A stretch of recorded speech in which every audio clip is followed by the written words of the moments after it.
the room was locked. I clicked on unlock the room. I hope that will help that people can join the room.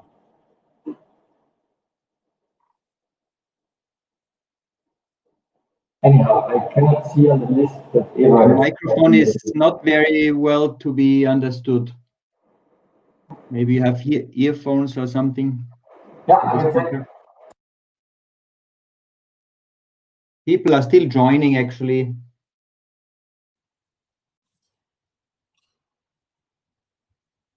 Martin, in the interest of time, I suggest that we do one of the two pre-recorded sessions. You can use mine. Yeah.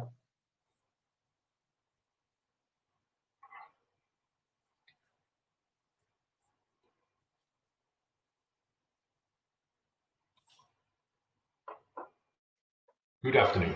This is Fleming Cassé from the coordination team NanoSafety Cluster and also advisory board member of the Malta Initiative.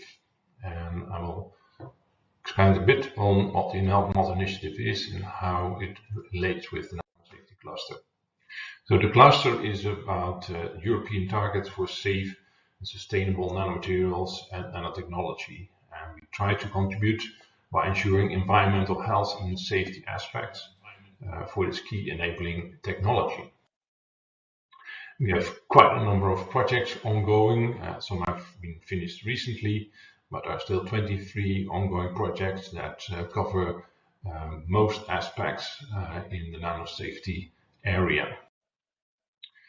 OECD is an organization that provides test guidelines, and those are kind of standard operating procedures that if you follow those procedures, the data from your work, experiments, studies will be accepted automatically by all member states, also avoiding duplication and replication of tests. In particular for in vivo studies, it's quite important. These test guidelines and also guidance documents are traditionally for chemical substances and now should also be applied and making applicable for nanomaterials. And for a number of endpoints, however, these test guidelines do not address specific information requirements for dealing with nanomaterials or are considered not applicable for testing of nanomaterials. A number of years ago, the EU, via George's Catalana Gariniakis, offered the OECD that the nanosafety research projects could provide information and support for contributing to test guidelines. At that time, there were 9 in place and selected by the OECD. By sharing the knowledge that was developed by the cluster projects, host and organize a workshop, dedicated knowledge transfer, round-robin testing, and also some coordination actions. This then resulted in what is called the Malta Initiative. Research support for regulatory needs. The aim is to revise these OECD test guidelines, make them suitable for nanomaterials, but mainly to speed up that process because sometimes it can last quite long, and that's often due to a lack of capacity of knowledge.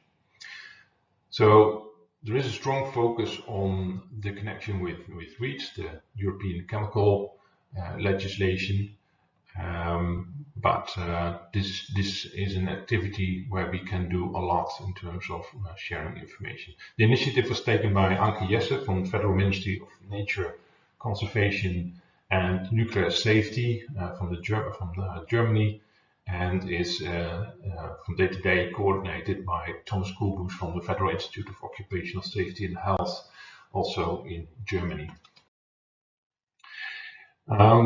The OECD has selected now even more projects or test guidelines for updating or development, and there are 4 categories: environmental fate and behavior, that captures, for instance, behavior in soil and other aspects. We have health effects as a cluster for in vitro genotoxicity, DNA damage, colony forming efficiency, and also biodistribution. And then there's effects on biotic systems. There's guidance documents for aquatic and sediment toxicity testing of nanomaterials, and also a comet assay using Daphnia magna.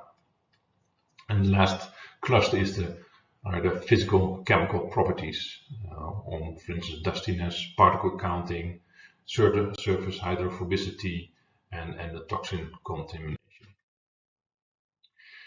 Now, most of these activities are also captured by projects like GovNano and NanoHarmony. They have dedicated tasks there for developing or updating test guidelines, but there is quite a number of projects from the OECD that are not yet covered by these two projects, and for which I've been asked to make the connection with ongoing NanoSafety Cluster. Question may be from, okay, how can I be involved in that? And well, I've recently sent all coordinators a list of the multi-initiative projects with description of each of the activities, but also a short description of what is needed, and there should be a link made with what NanoSafety Cluster projects can contribute.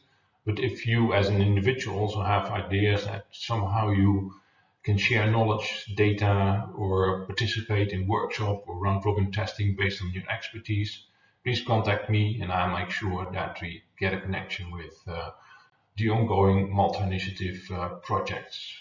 And with that, I thank you, and that's it.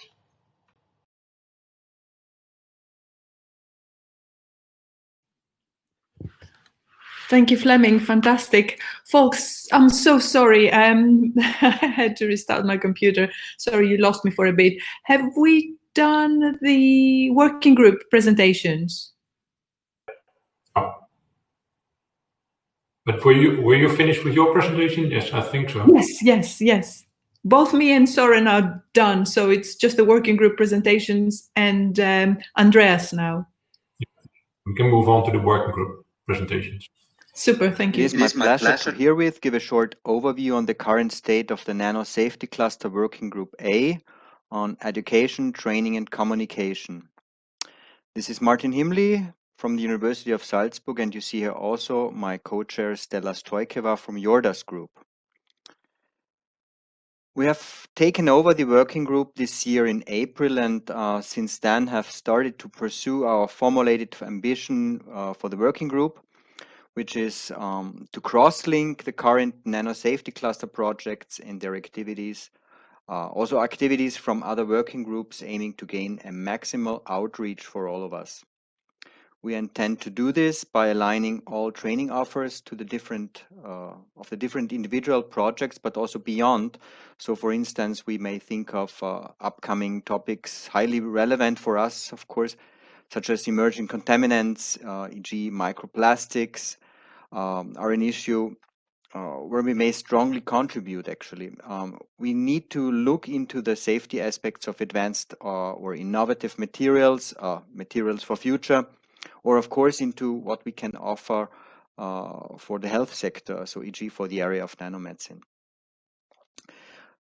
We actually want to facilitate the transition of the achievements from several decades of nanosafety research into the new framework program of Horizon Europe, so to sustainable innovation or green development. This ambition is therefore linked to connect to external stakeholders, external from what we eventually have used to work with so far, a closer cooperation with the industry or different sectors, including the pharma sector, of course. Much data has been generated by many projects of the NanoSafety cluster.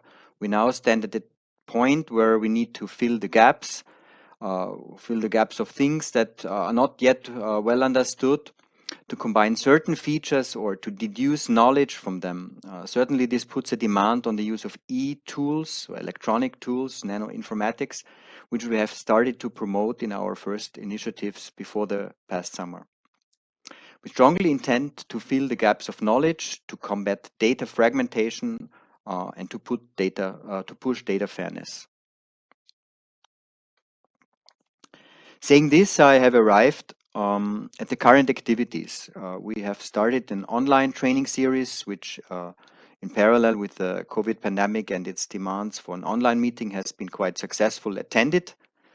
Pushing e-tools in nanosafety on data fairness, these initiatives was well in line with the training and education activities of the Nano Commons Research Infrastructure project. We have picked up again to conduct webinars, regular webinars as we intend to do. So we had, for example, Aaron Erderly and his team from the NIOSH giving a webinar on CNTs, and we will, actually, I have the okay from some members of the, I guess it was work group B, to continue with webinars on the task force of on carbon nanotubes. After this NanoSafe conference, of course, which took much of our efforts in the past weeks and months. So coming here to the picture which you see on the right side, at the NanoSafe conference, digital conference, our working group is in charge of designing and organizing 2 entire days for the NanoSafety cluster, which is first the NanoSafety Cluster Education Day, so actually today. And I really hope that this is considered a successful online gathering with lots of discussion, take-home messages, aha experiences, fruitful new insights, and much more. And next Monday, we will be having the NanoSafety Cluster Training Day, where we will have 2 parallel sessions of trainings in modeling tools, so nanoinformatics, e.g., or having insight into advanced cell culture techniques or imaging techniques, into nanomaterials characterization, science diplomacy, or NanoRisk Governance, for example. I can further announce that the traditional Venice School is envisioned for March 2021, and we still hope to be able to have this as a physical event. Carries the title From Basic Science to Risk Governance, so will in more detail than today be able to educate young researchers in the entire picture of what nanosafety research has been endeavored to deliver. Here on the bottom right, you see a bird's eye view on the island of San Servolo, where the event is hopefully going to take place, so the spring school next year. Thank you for listening. This was a short update from our work group on education, training, and communication. On the left side, you see our email addresses, so mine and Stella's, and we are certainly available at any time for any further question or concern or proposal from the cluster on training efforts.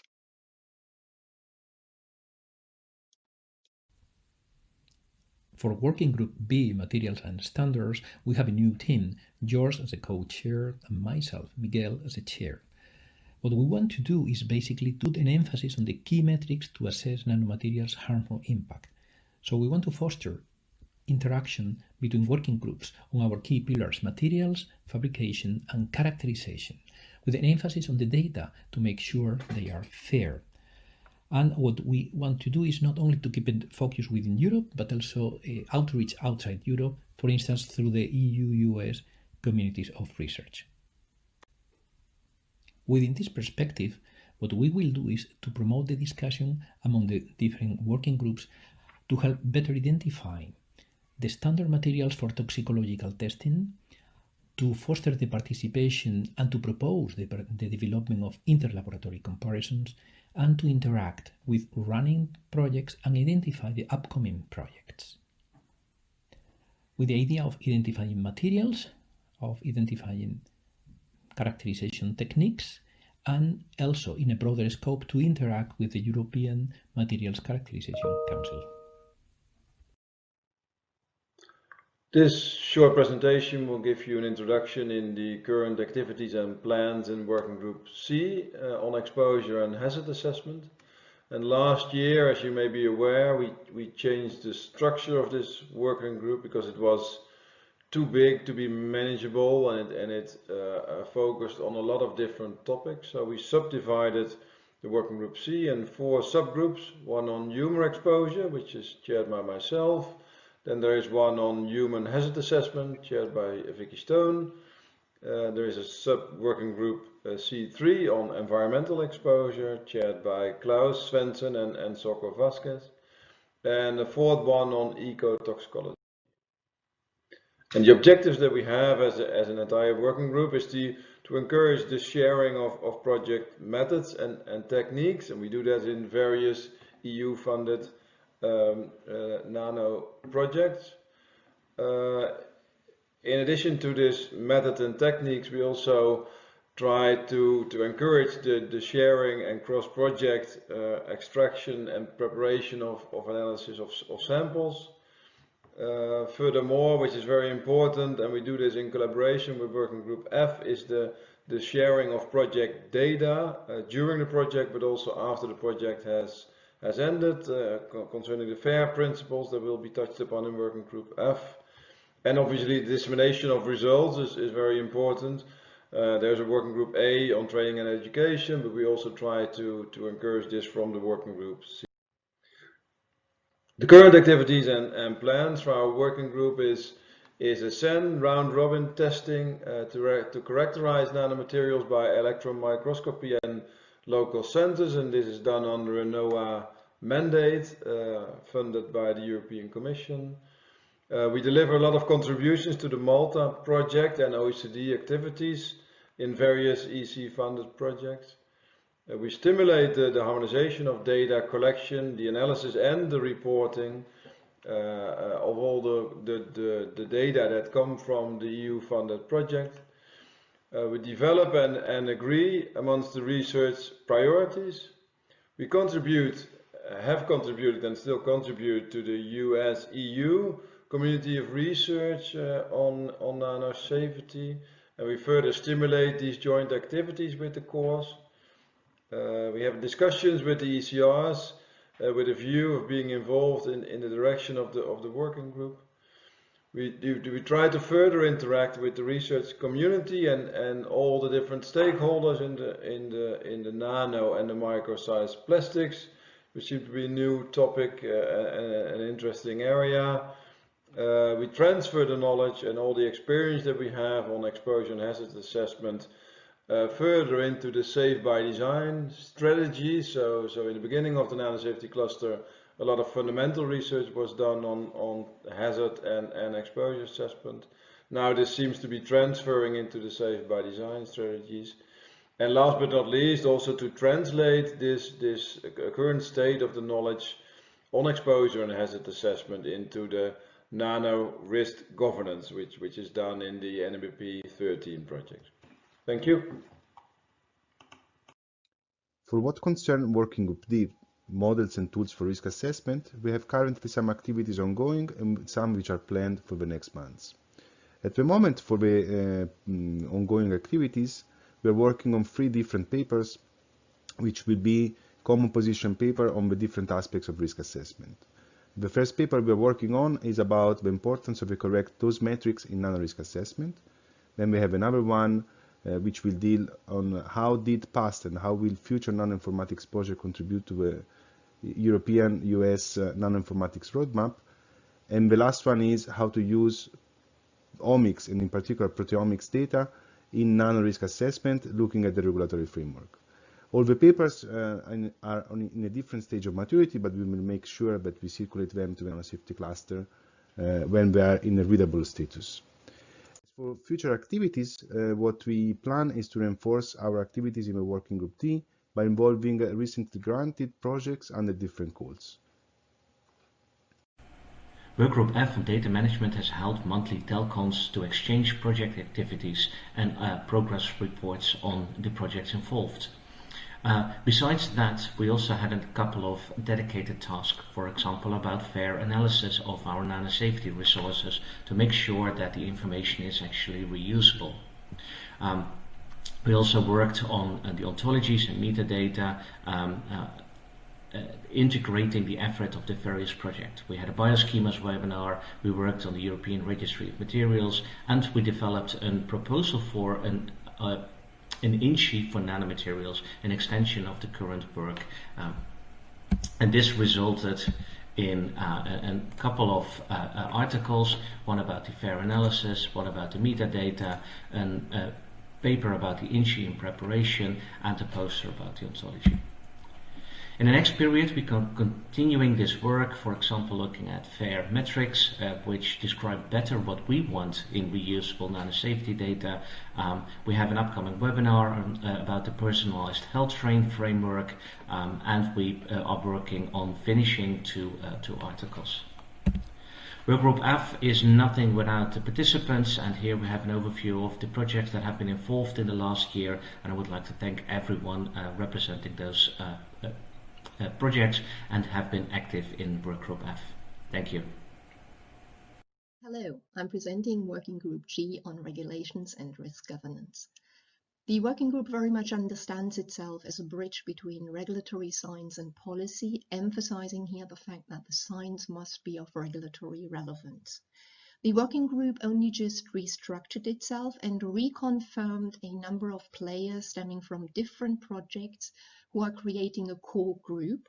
The overall working group participation consists of representatives from governmental knowledge, research institutes and agencies involved in regulatory science and risk analysis. The objectives of the working group are first and foremost to create a translation of regulatory questions into research questions and vice versa.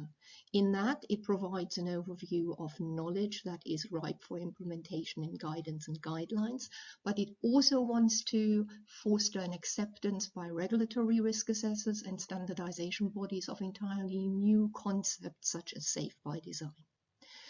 First and foremost, the plans and activities are to build the community and to allow people to self-identify with the community, and out of that community to provide support for relevant EU actions and international nanosafety community actions.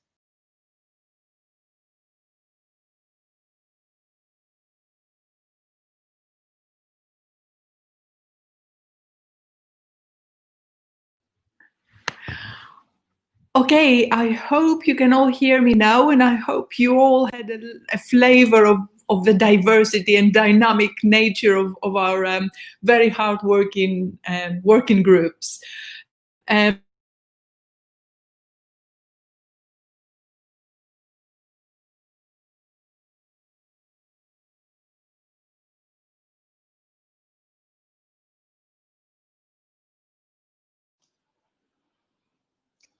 If I'm not sure if your computer just has frozen you again, Martin, do you hear me now better?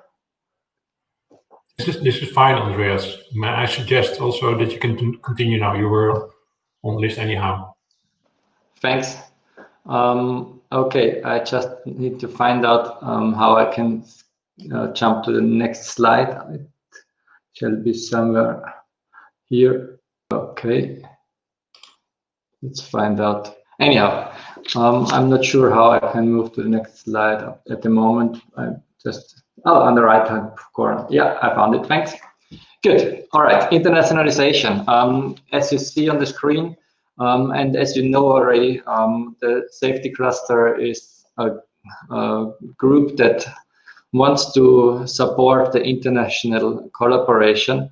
And for this, we tried to a little bit formalize our vision in this internationalization field, which means that we want to support the establishment of sustainable connections and collaboration between the NanoSafety cluster and other communities, of course, and of course with all interested countries from whatever continent coming from.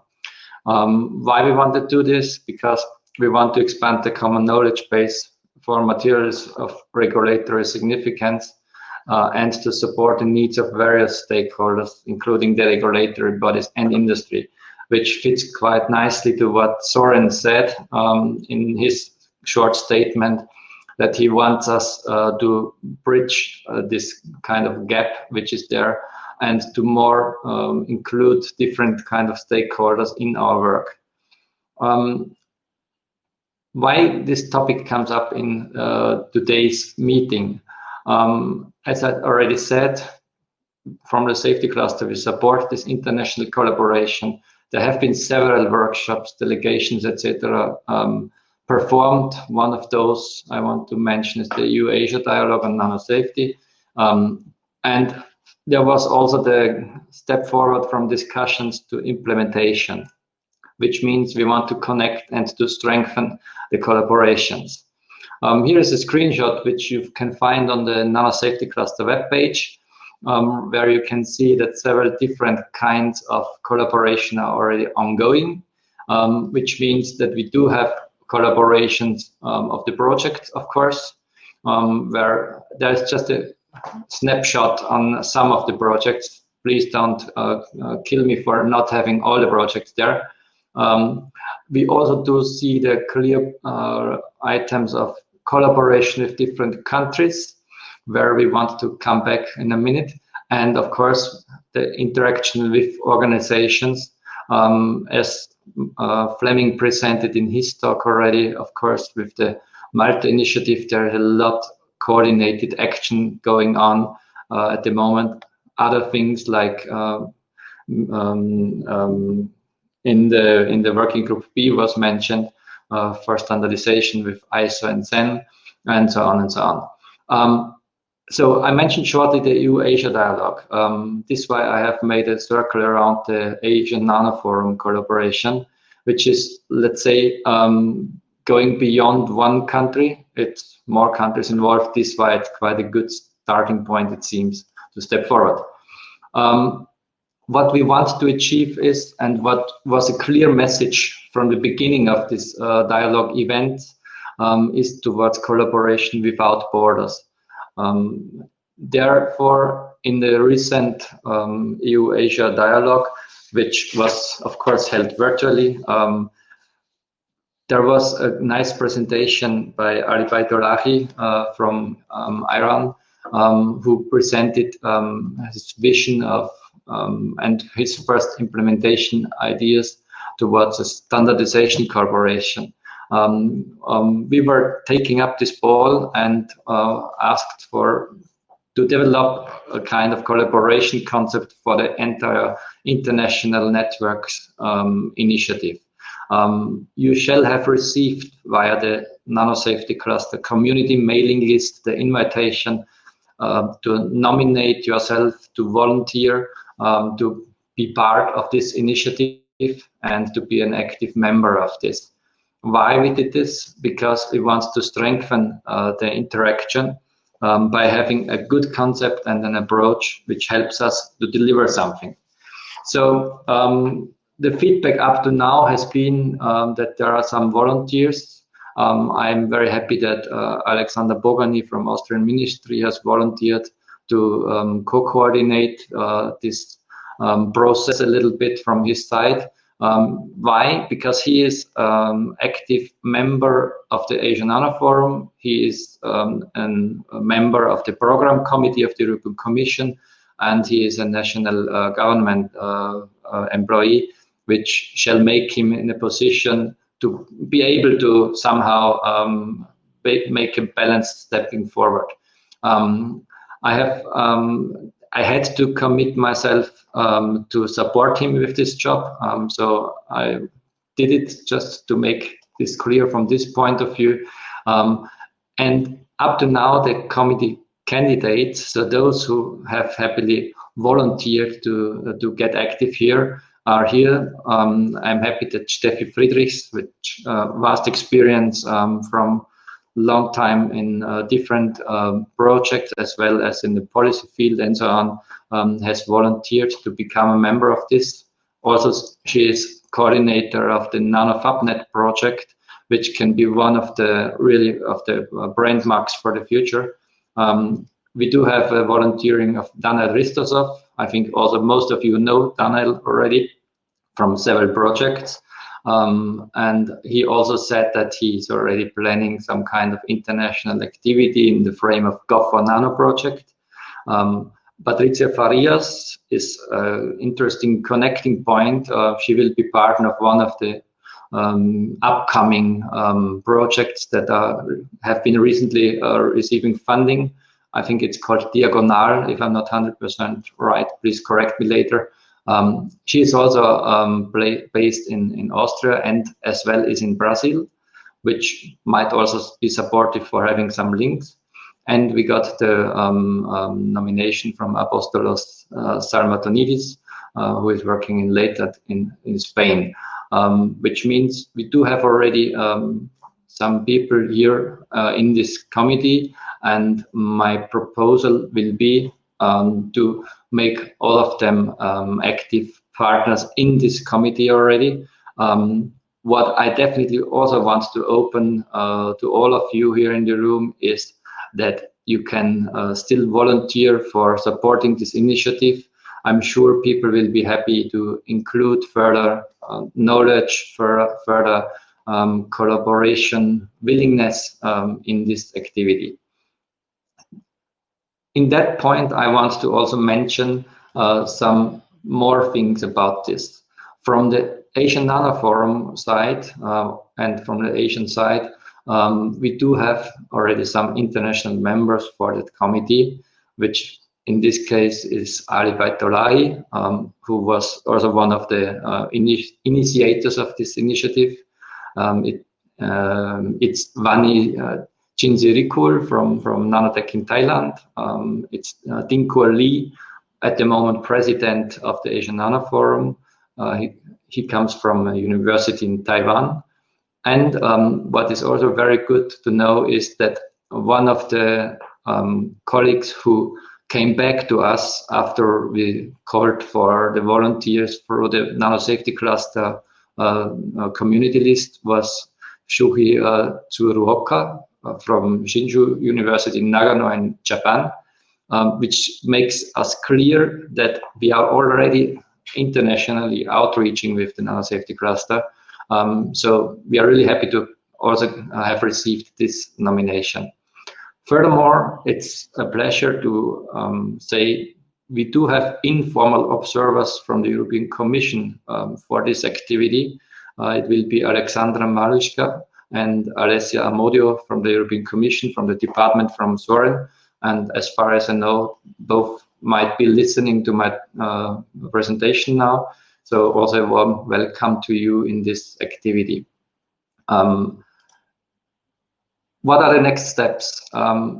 This afternoon, we do have the NanoSafety Cluster Steering Group meeting, in which all the project coordinators can make the final decision if they would agree with this proposal for the committee.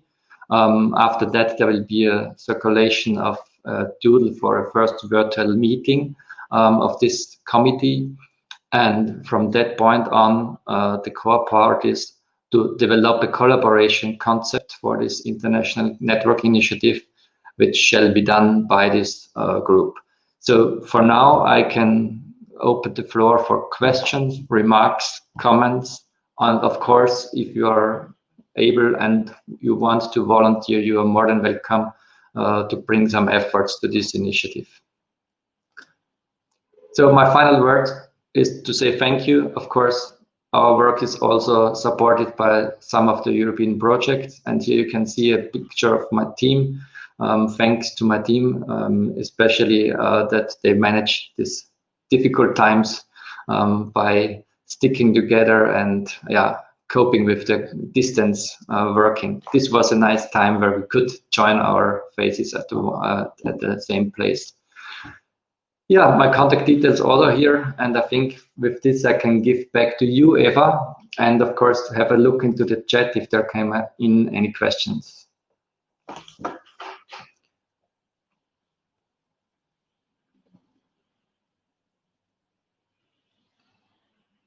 Okay, I see that Niels Bogar from DECHEMA is wanting to contribute, especially to also further link the nanomedical community through the ETPN and the working group safety and characterization from that side. That's very good. I think, Niels, I got it right that you meant community instead of country there. Yes, totally fine. I would be very happy if you can send a one-liner afterwards to me, just to get your contact details in the right way and that we can enter there. Okay, one more question from Giancarlo, specific requirements to volunteers. Yeah, especially you should have a kind of idea of what is the community like, what aspects you think would be important to step forward for things like expert exchange, like maybe joint research projects, joint activities, standardization activities. So to have a little bit of good knowledge and overview of different things that are ongoing and that you see would be supported by an international network initiative. Because at the end there should come out a concept paper which we can hand over to certain groups around the world to motivate for further international collaboration and to bring together the entire community in this field. I hope this answers your question, Giancarlo. Thank you, Sean. I think Eva will like your message about the Brexit. Okay.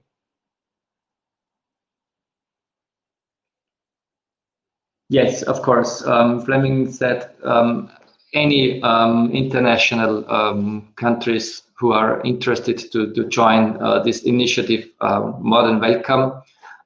This is a starting point, as I said before, and the key point will be that we come to a certain progress during the next weeks and months. And as Fleming stated here in his comment, of course, representatives from other regions and countries are more than welcome. Thanks. Eva, are you back or still frozen? Okay. It seems like Eva is still frozen. So I'm not 100% sure, but I think the discussion on the future of the nanos. Eva, no, I cannot hear you. Maybe Martin, you can assist. Can I give the presenters back to Eva, or is there Eva is presenter, but there is obviously a problem with her connection. Maybe Eva quickly rejoins or refreshes her browser or something like that. What we could have here, we have Andrew Nelson, who represents as the chair of the work group E, could say a few words on the working group E, which was not included in the MP4 file. I make him a presenter shortly, and then meanwhile Eva can rejoin.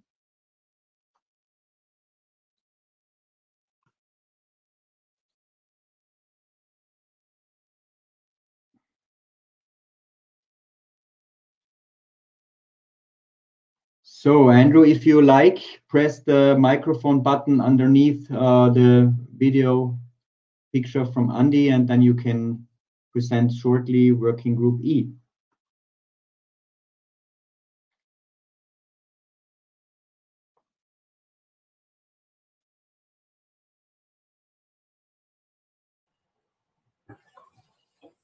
Meanwhile, I suggest that if there are any questions about the previous presentation, whether it's mine from the Malta Initiative or from the working groups, just put your question in the chat box. We can respond to that. Can you hear me? Yes, we can.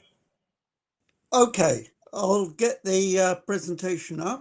It's very short. Okay, so are you all hearing me? I'm talking about Working Group E, which is Safety by Design, Innovation and Sustainability.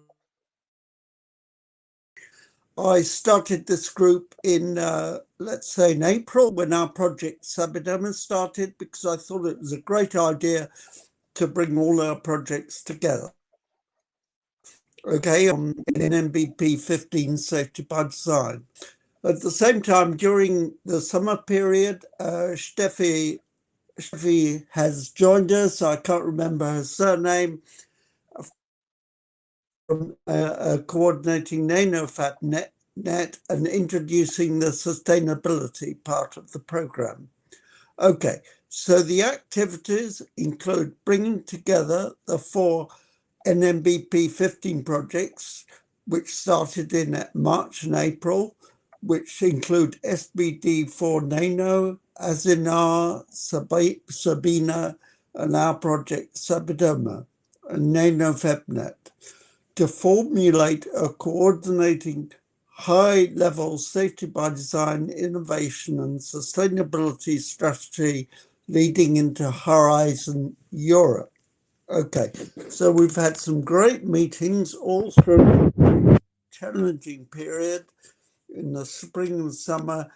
Generally, we've met every about 2 months for joint discussion on current activities and plans for the future. The meetings have been extremely lively and interesting. We have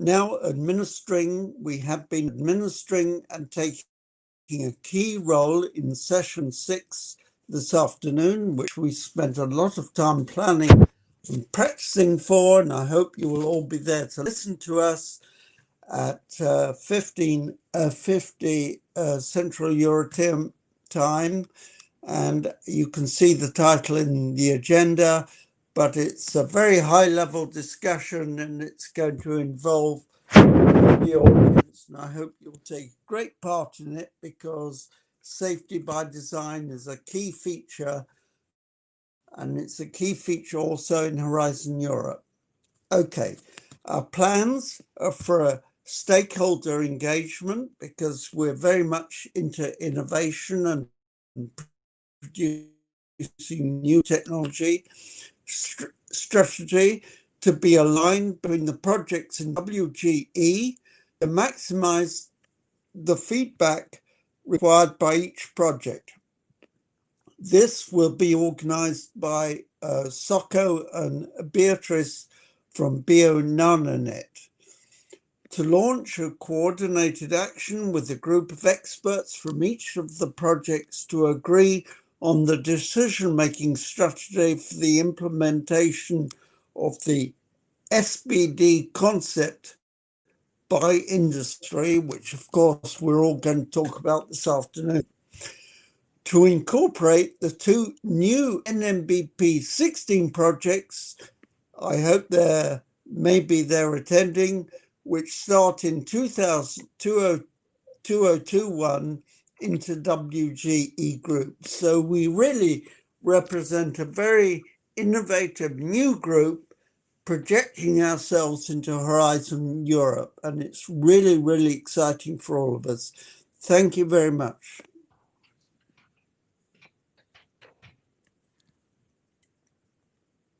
Okay, am I back now? Yeah, you are. Oh, thank goodness. Okay, folks.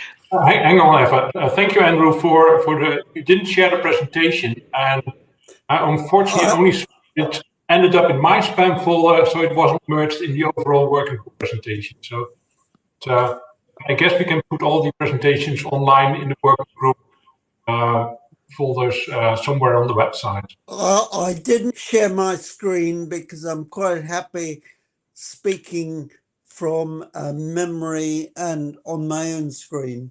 And yeah, I thought it would just complicate things because I don't want to take up too much time. But if you could please circulate that, because actually the working group E has been really, really successful. And I thank all the contributors who've been so enthusiastic all the summer, and it's been a very challenging period with the lockdown and partial lockdown and so forth. And we've all had a load of fun doing this, and Eva's joined us, and Steffi came in halfway through, and it was absolutely great. So I was very sad not to see it represented, I have to say, because it took me some time to get a very quick recording through. Thank you very much. Thank you, Andrew. Thanks, everybody. And again, many apologies for all the technical issues. I am conscious of time, and I'm conscious that some people will only get 15 minutes of a lunch break, but I really would like to give you folks an opportunity to speak about your thoughts on the NanoSafety Cluster's future. I think the key message from, both from Soren's presentation, where we can see the direction of travel, if you like, for the future challenges where the Commission would like the community to face. and also from the documents that have recently been delivered, and I presented in my presentation the Green Deal and the chemical deal. Okay, so this is your opportunity to tell us what you think about where our community could go. It's critical that we don't, or it's important, I think, to all of us individually as scientists, that we don't abandon what we have created, but we move it with the times. So your thoughts about, do we stay as a NanoSafety cluster and see our existing project portfolio to the end and give up, or do we update our vision, focus, use to the public and to the community along the lines of all these new opportunities? Of course, the new framework program, and it would be very easy for me, especially after Sean's nice comment about Brexit, to say, that's not for us anymore. But I think Andreas's talk, more than anything else, has focused our minds on internationalization. Wherever the UK will be on January 1st and beyond, there is an international community that has common problems without barriers. So we all need to do our bit for this international community from whatever position we may find ourselves now and in the future. And this is the call to people. Okay, I see a comment here. We have amassed a great deal of expertise and experience that we can continue to share through the new program. So I think we need to adapt to still serve the community. Absolutely, Shireen. That was from Shireen Doak. Thank you. Yes, that's my thoughts exactly.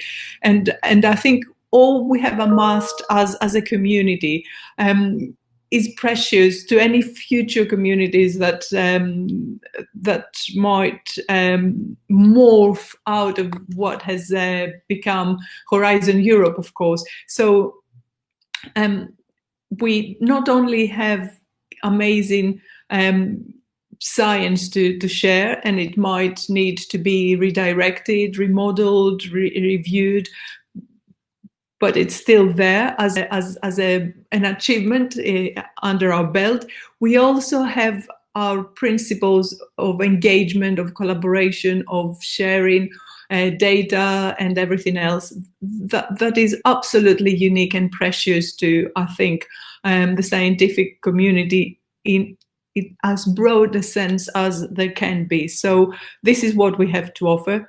Let's make it, let's adapt it to the future.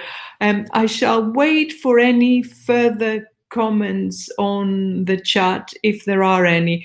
If not, folks, bear in mind, we're here. It doesn't need to be here and now. You know our emails, you know how to find us.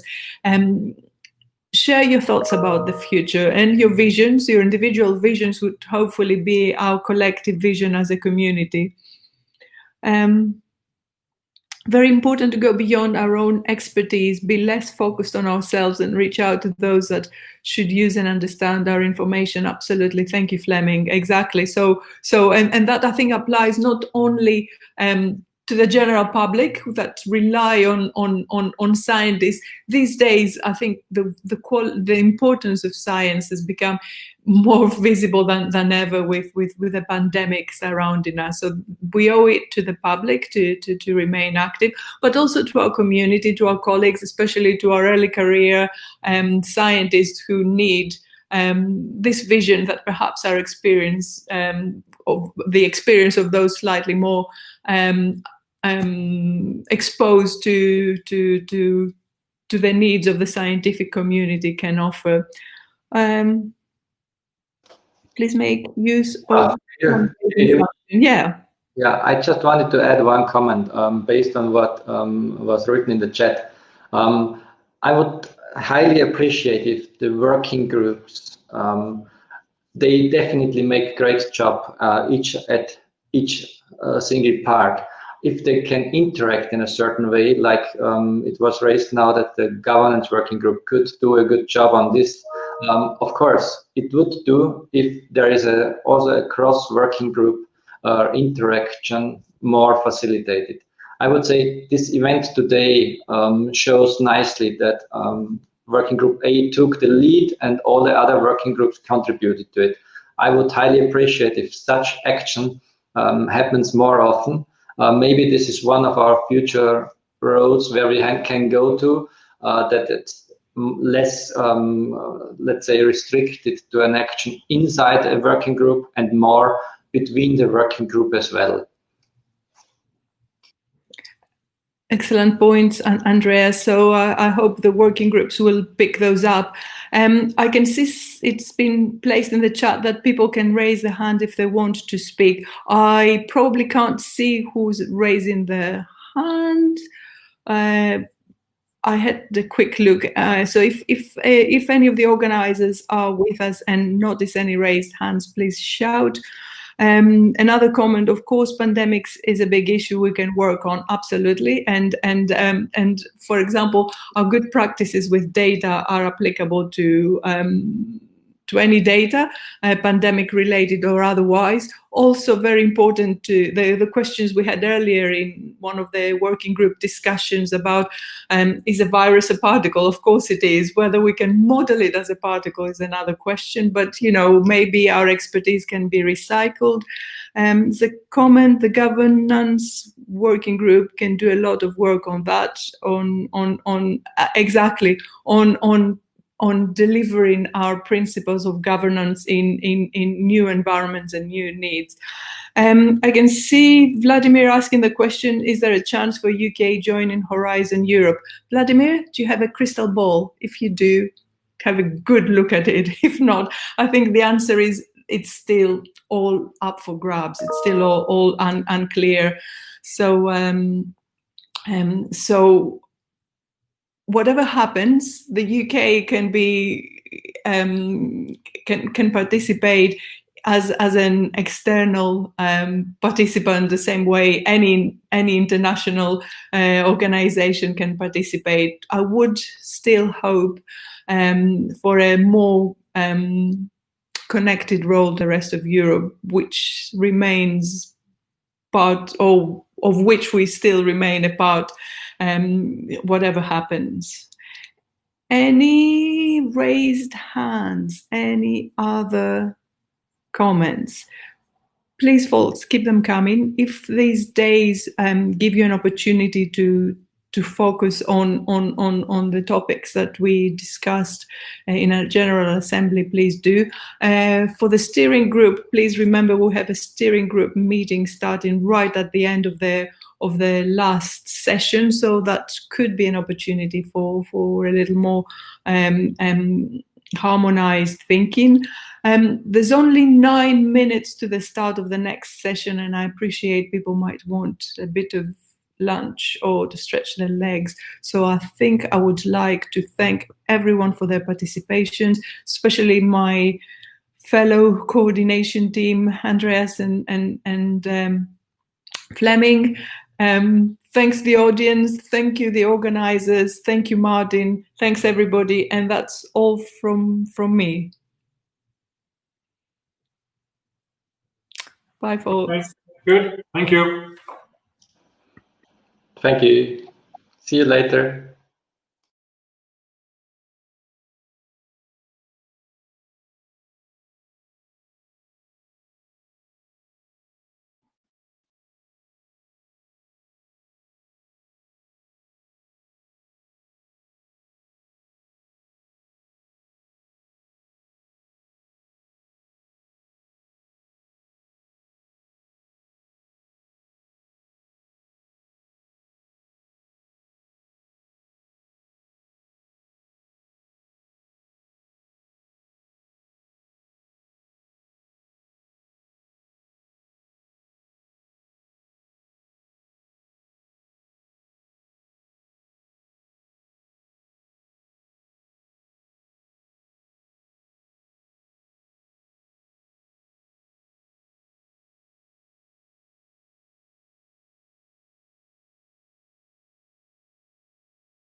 Welcome back, everybody, from a very short lunch break.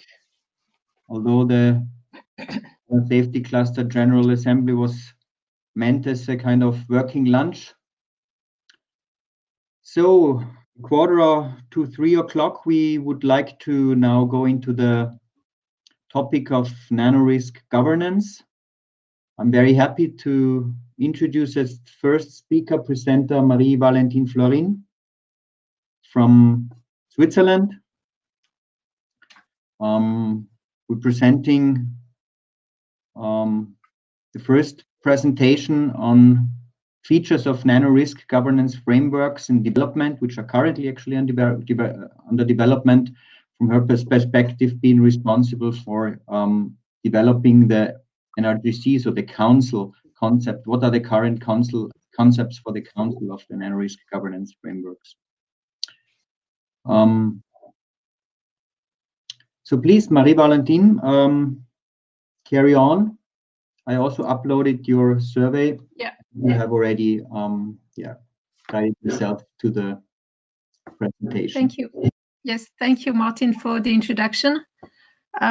So good afternoon, everyone. My presentation is indeed one of several presentations about work from NMBP 13 projects that are working together to produce a few things, including a multidisciplinary risk governance framework, and you're going to have Arto Samanen later today, and as well as a multi-stakeholder council for the governance of risks related to engineered nanomaterials. And this is what I'm going to talk about. Sorry, I went too quickly. The idea is that a risk governance council will be developed and established in order to facilitate collaboration and alignment between disciplines and stakeholders, between important nano projects and between scientists, regulators, and policymakers. So it's a kind of everybody comes together. But before entering into the details, many of which will actually be provided by Rob Aitken after me, I would like to suggest that you sort of try to think yourself about what a new organization would do next to the many other institutions and organizations that currently work to assess, regulate, and generally manage safety and risk, with a view to produce nanomaterials in products and systems now and in the future. There's already a lot of institutions, ECHA, EFSA, EMA, initiatives from the OECD, NER, Malta initiatives, etc. And what could a new organization do? So in NanoRigo, we've thought about it, and we've come with that slide that you have in front of you, which it's actually produced by multiple interactions with stakeholders. And we thought that the important themes for such a new organization could be to work to balance future innovation and precaution towards the future. So the starting point is that the field of engineering nanomaterials is changing. Convergence with other technology is adding complexity, scientific uncertainty, and social ambiguity. And a new paradigm is needed to deal with risks from emerging technology. Our second thinking is that we need to bring together disciplines and stakeholders to address current but also future challenges in a fully collaborative manner. And third, that we need to improve environmental and human long-term sustainability, and there are concerns about today, of course, but also tomorrow in the long-term future. So we have coined these two terms, innovation and precaution and responsibility. At least we use these two terms, meaning innovation. Under innovation, the new organization should support innovation in nanotechnology and the new development of new advanced innovative materials.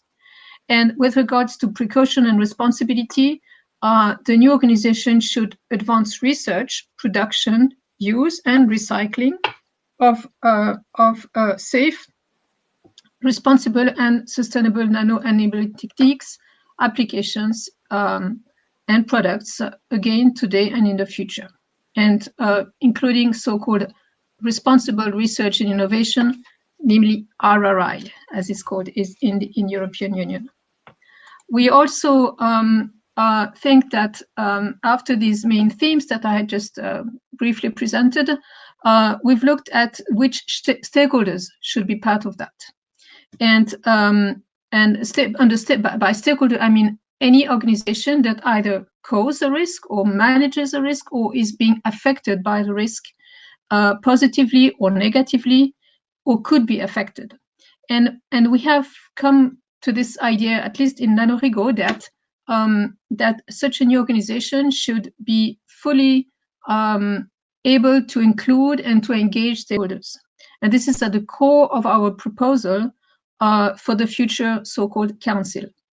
What you see on the graph now is kind of 5 pillars: science and academia, industry, regulation, end users and citizens, and other stakeholders. And each of them come with their respective needs, constraints, opportunities, expected benefits. I mean, the stakeholders have all something to contribute, which is different, and the idea is to put all this together.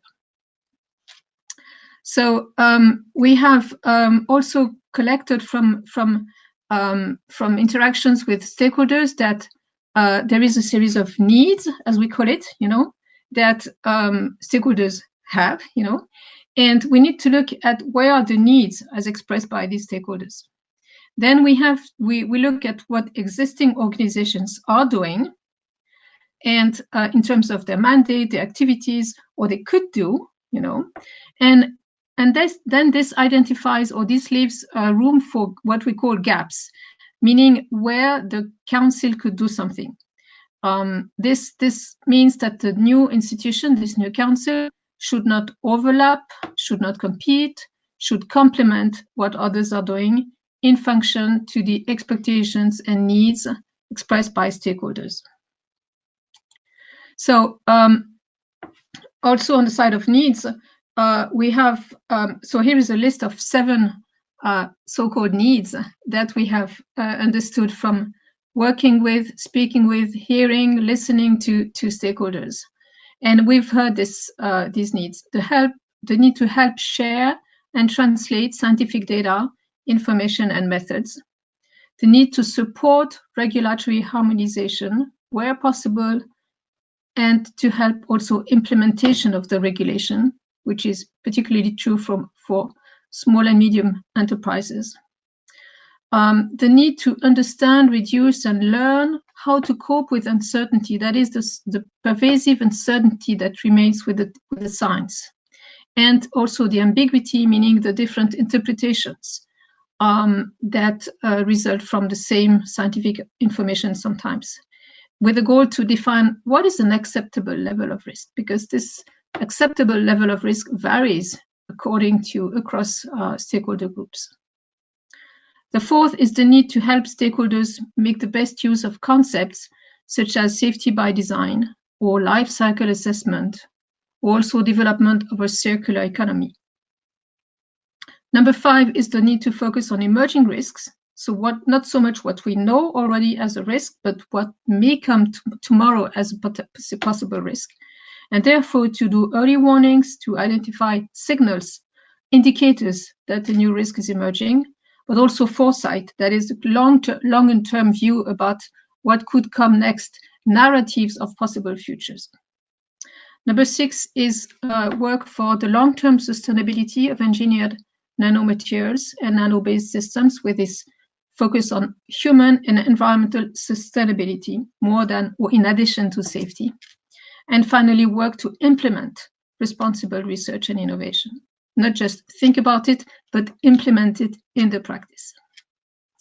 So this is actually all for my short presentation, but since Martin asked me to use the kind of survey function, no, I'm not completely done.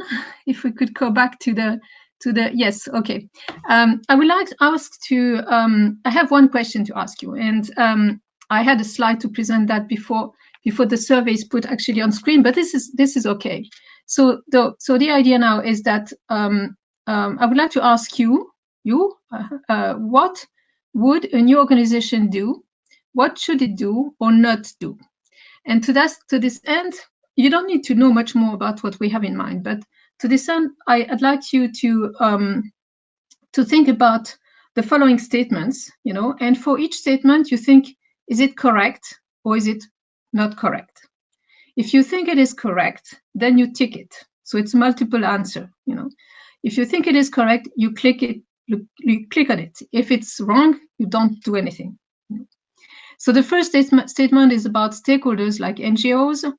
Are they already well included in the assessment and the management of safety risks? If you think this is correct, please tick this statement.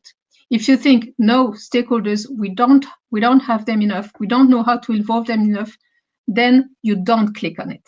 You just click if it is right in your view. The second question will be, industry should and could share more data with scientists, regulators, and NGOs, and we need a neutral place where this can be done. So we need more. If you think it is right, click on that item. The third question will be, the third statement will be, there is enough attention paid today to potential long-term risks that may manifest later.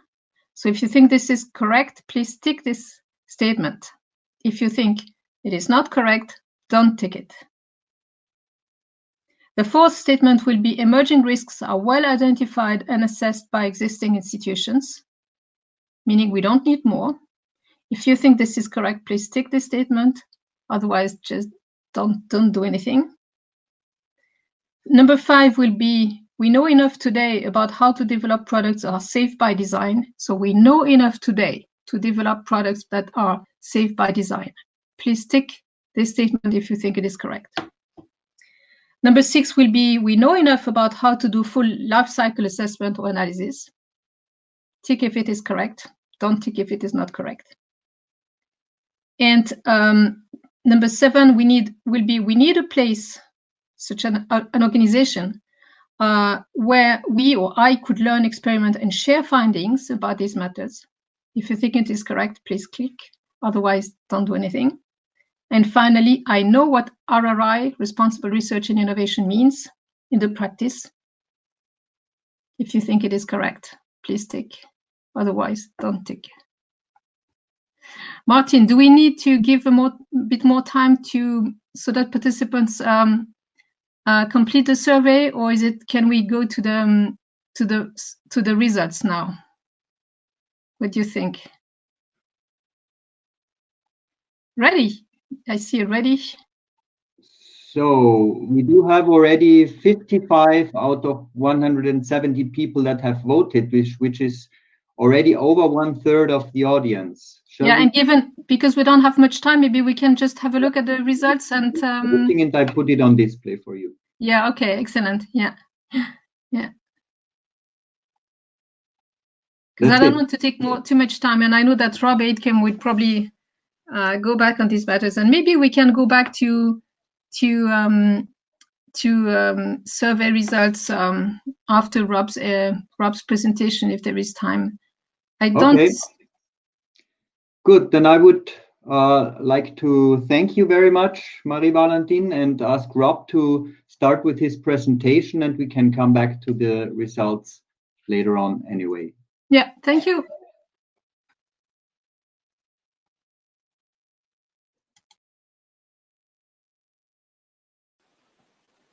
Okay, thank you, Marie-Valentine. Thank you, Martin. So this really follows on directly from Marie-Valentine's presentation. And I think the important thing really to emphasize is that this is a combined approach by the 3 projects. So 3 projects were funded, each had the task of designing a council, and clearly we took the view encouraged by the Commission not to design 3 councils, but rather to design 1 council. So Martin, I've kind of lost the slide here now. Has something happened? No. Okay. All right, we have that back. Okay. So our process for the designing of the council, well, Marie-Valentine talked about some of the needs and the gaps, and clearly in this kind of first part of the projects have been running for almost, well, over 18 months now. And in the first period, I think I would kind of reflect that there's been essentially a collection of inputs leading towards some ideas of how a council could be designed and could be implemented. And these are some of the kind of main steps there. One of the important thing is what we wanted to do is create a council that had a firm basis of argument behind it, a council that could be defended. Because there, as Marie-Valentine said, there are many players already out there. There is a need to show additional value that we do, but there's also a need to take account of what the existing scenario is. What we've really done here is we've worked through a very structured set of arguments to get to this point. And the point that we are at is that we have developed at this point what we're calling a scenario framework, which is really 4 possible scenarios, 4 possible ways that we could build the council. I'll talk about that a little bit in a second. The idea really is to have, if you like, a design of the council, a blueprint of the council based on one preferred scenario by March 2021. So we have very much been on the basis of collecting input, but at the same time trying to process that input into design opportunities and design possibilities.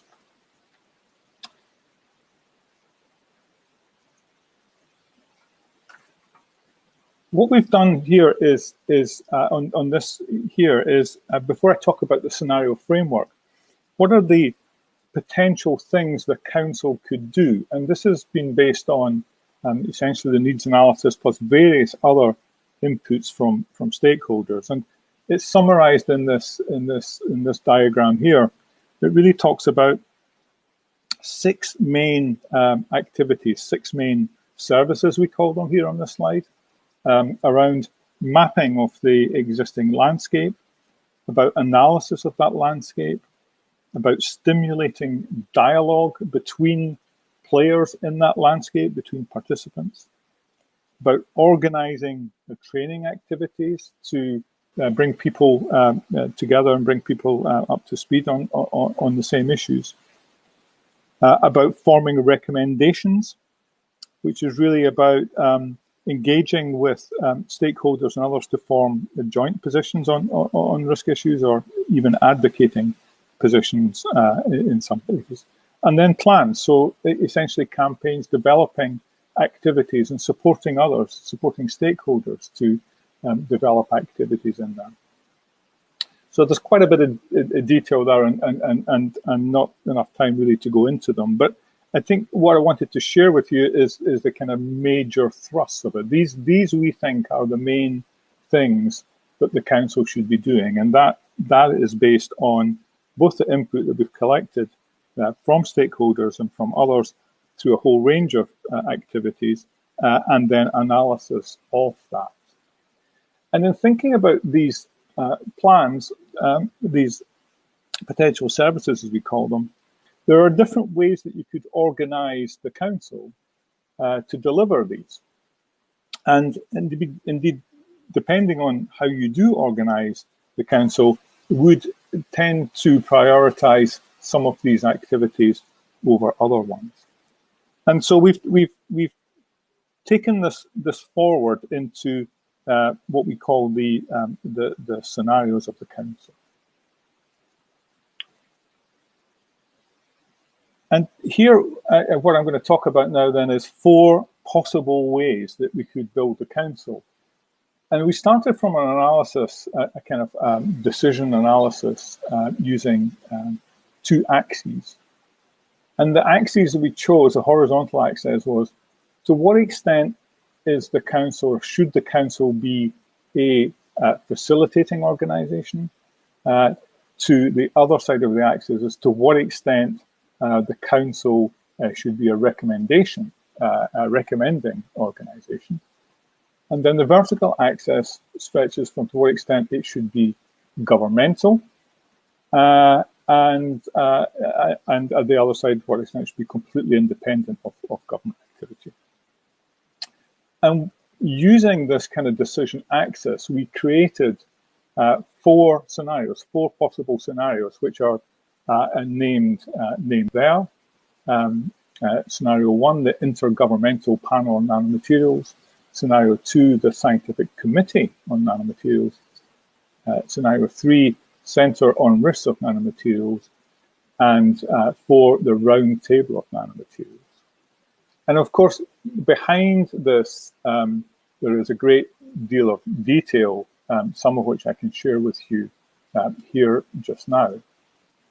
And this really, and I apologize, it looks to me that this is not coming out very clearly. If you get very close to your screens, you may be able to read this.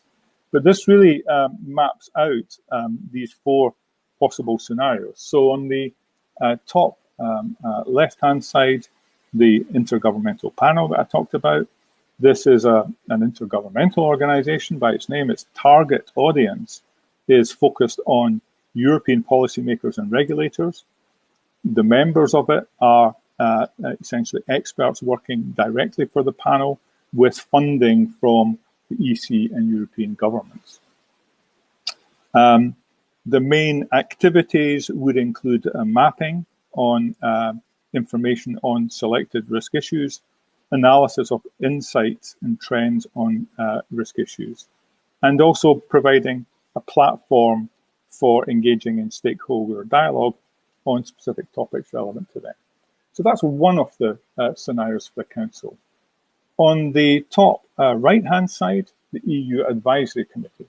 And so this is much more a recommending organization. So it may recommend on a whole range of things, from essentially requirements around practice, from ways of doing risk assessment, from perhaps even including things like assessment of limit values, for example. But the focus there is on providing advice to policymakers, and regulators. Again, with a staff of experts and direct funding from the Commission. On the bottom left-hand side, we have the Centre. So this is a non-governmental organisation. It's really focused on the whole group of stakeholders that we see in the Marie Valentine's earlier slide. The funding modalities for this are different. There may be some direct core funding from EC and member states, but also additional funding through research activities and commissioned research. A very strong emphasis on this on an online portal with access to information on nano-risk issues, to results and on information sharing, and a real platform for stimulating debate and engaging in dialogues of societal relevance to stakeholders. And finally, the roundtable. This is a completely non-governmental organization, essentially set up by stakeholders, may have a membership basis, and funding may come through that, and there can be additional private and public funding through various activities, including research. A focus here will be the online portal, but also a platform for stimulating debate, a platform for forming and advocating positions, and a platform for forming and implementing plans. So through these 4 scenarios, these are, as I say, 4 possible ways that we could build the Council. And what we're engaged in this point really is further activity, further stakeholder activity, further activity across the 3 projects to essentially establish what are the pros and cons of these different scenarios. What are essentially the main arguments for and against the scenarios and for the services within them.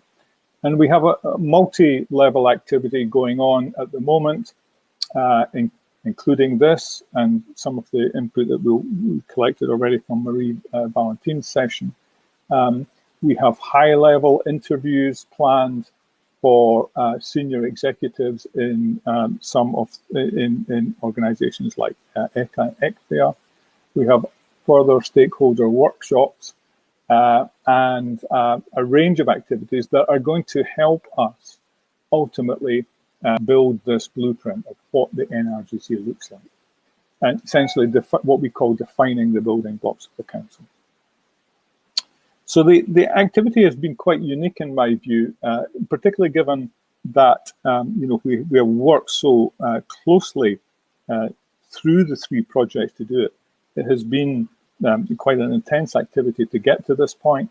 It's also been an activity where we are essentially having to continually move forward and make progress. And what we're now seeing in this slide here is how you can get involved in the future. And so this link, which we will send out afterwards, is a way for you to join the stakeholder community of the 3 projects, inviting you to sign up and then participate going forward in the further developments of the council and indeed other aspects of the projects as well.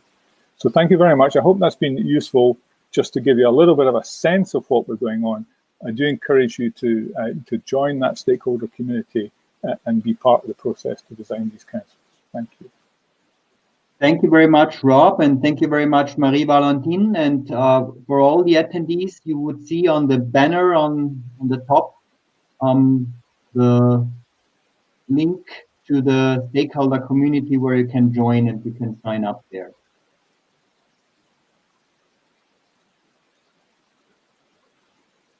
As next speaker, I would like to announce Ineke Malch to show RiskGon's tool on ethics.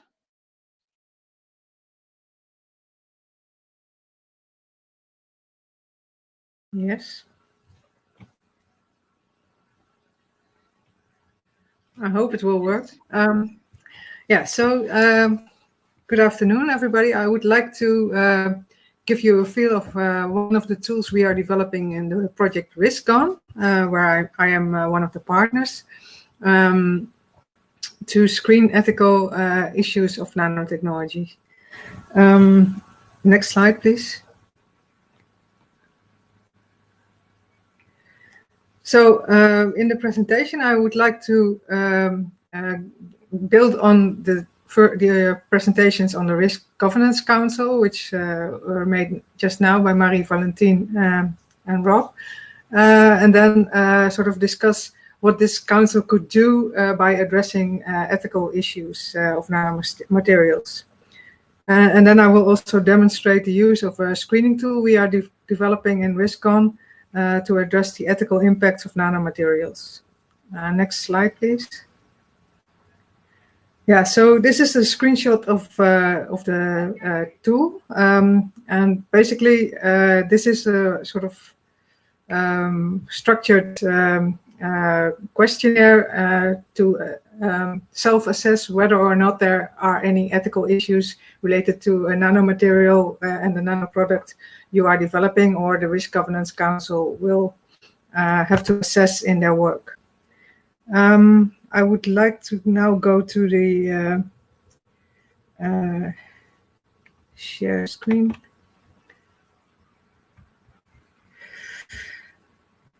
Open browser.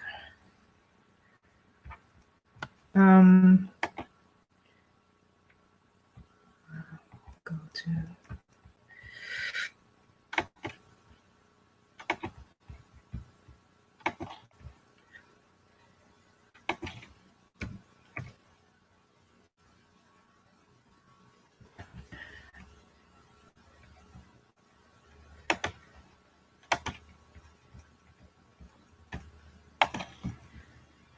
Ineke, we do not see yet your screen. Yes, looks like. Can you see it now? Not yet. It's still loading, but now I guess we can. Yes, we are at the screening tool. Yeah, so it is at the in the cloud of Nova Mechanics, one of the partners in the RiskGon project. And basically, it is sort of following the same approach as the European Commission is following in assessing ethics of projects proposed under Horizon 2020. So the first question asks whether nanomaterials are used in a healthcare context, or may there be any ethically sensitive impacts on public health and safety. And then you can first say yes or no. And if you say yes, for instance, it is a nanomaterial used in pharmaceuticals, then you have to self-assess whether you expect any ethical issues and how severe you expect these ethical issues to be. So it goes from a 1 to 5 scale. So the first, if you think it's not really very important, then you can say, or if it's very unlikely that there are any ethical issues, you can say 1. And then if you really expect some very severe concerns, for instance, impacts on patients' health or on the wider society, then you can say 5. And if you think it's something in between, you can say. At this stage, it is a screening tool, so it's sort of meant to give you a best estimate at this point. Then the second one goes into privacy issues. For instance, if you have diagnostics, or if you have any sensor technologies where you use nanomaterials. Also public liberties, civil rights and liberties, social justice and equality, common goods. So later on, you can access the link yourself and play with the tool to get a better feel. In the last column on the right of the screen, there is some explanation of what is meant by each question. So now we can go back to the presentation. Yeah. Okay, next slide, please. And then we also, this is even more experimental, because some people say, yeah, but we should not only look at ethics as a risk, but also nanotechnology can also be beneficial to ethical issues, because it can improve, you can have a product with nanotechnology which is ethically seen better than an existing product. So that's why we are starting to think about how to use it to assess risks as well as benefits, but this is very experimental. If you look at this link, you can also play with that tool, and I will be happy if you can play with it and send me some comments on how to improve the tool, because we're still developing it further in RiskCon. Next, please. Yeah, so to sort of make it more concrete, I made a self-assessment on 3 case studies which are actually already analyzed from an ethical perspective in the literature. So the first is on nanopharmacy, and that's based on a publication by Job Timmermans, Yingwan Zhao, and Jeroen van den Hoven on value-sensitive design of new drugs from 2011 already, so it's a bit old, but basically they sort of make an analysis of ethical issues raised by using nanotechnology in pharmaceuticals, and they expect rather they expect health related issues, sort of on a moderate scale, privacy issues depending on the application in pharmaceuticals. So if you just use it in drug delivery, there will not be real privacy issues. But if you, for instance, use it in diagnostics, there may be privacy issues. Then they don't expect or they don't mention impacts on civil liberties of people. So freedom is not really affected, but equality may be affected if poor people have less access to pharmaceuticals with nanotechnologies. The common good, it's also not really a negative impact. The environment may be affected, and also sustainable. It may have effect on sustainable development. And with this sustainability in the tool, we use the definition of the SDGs, so the Sustainable Development Goals by the United Nations, which goes from poverty to health, through environment, and quite a broad range of issues. In this publication, they also didn't see military dual use potential or misuse. And so if you just look at the ethical risks, then you can sort of calculate what kind of an ethical impact assessment you need after the screening stage. So this is what the tool can be used for. And since in this case 5 ethical issues are identified and 1 with a 4, so that's a rather high impact which is expected.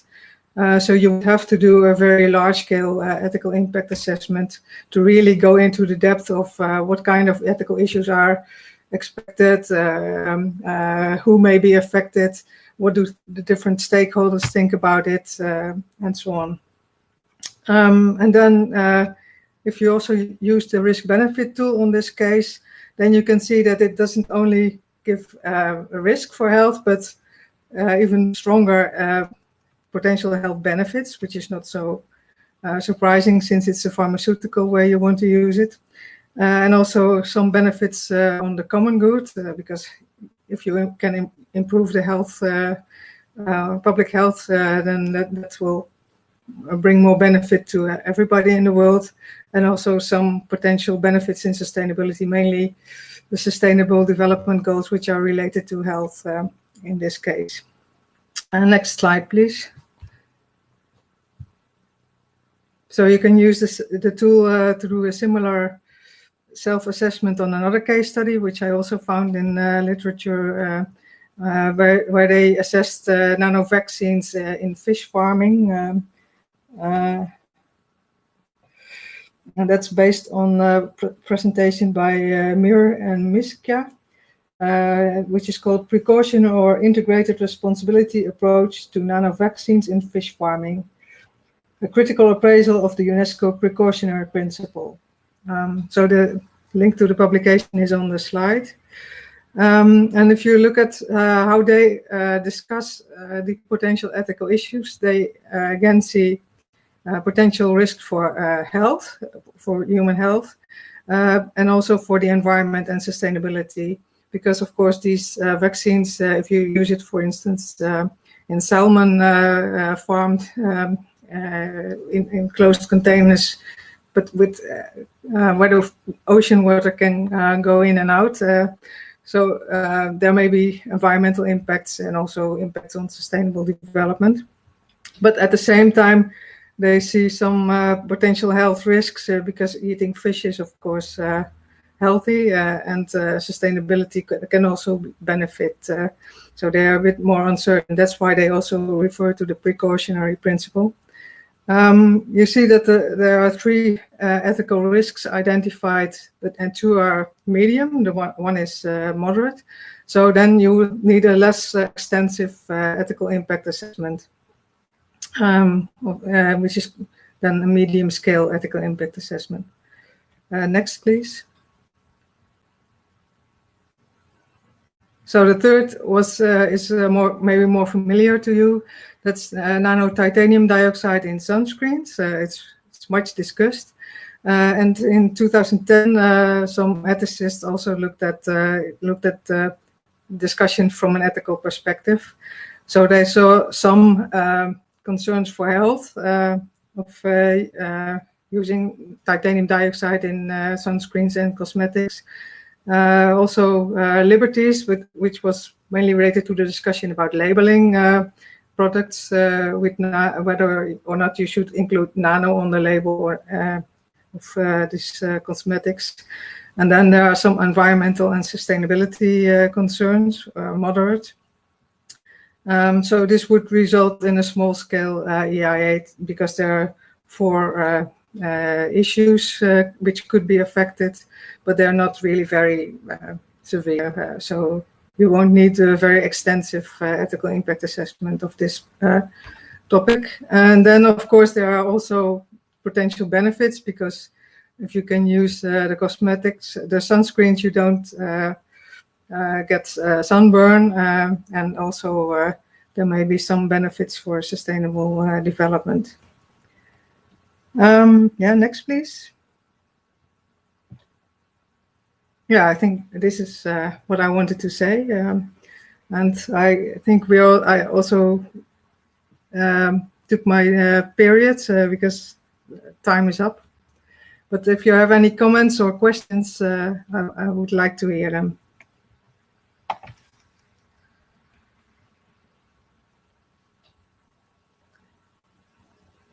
Ineke, there were a couple of questions in the chat. Yeah. One, for example, for Claire Mays, are these adapted from typical tools used in many areas, or an original approach authored by Rick Kahn? Regarding the tool, I guess. Well, I didn't quite hear you. So, which question is it? There is a question in the chat from Claire Mays. Are these adapted from typical tools used in many areas, or an original approach authored by Rick Kahn? So the tool can be used. The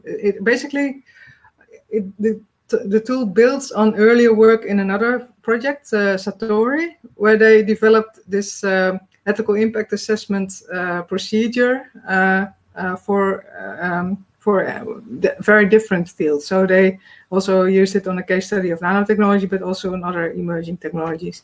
So basically, the procedure of looking in a structured way to the ethical issues of an emerging technology, you can do that also in other fields. So it's not really nano specific.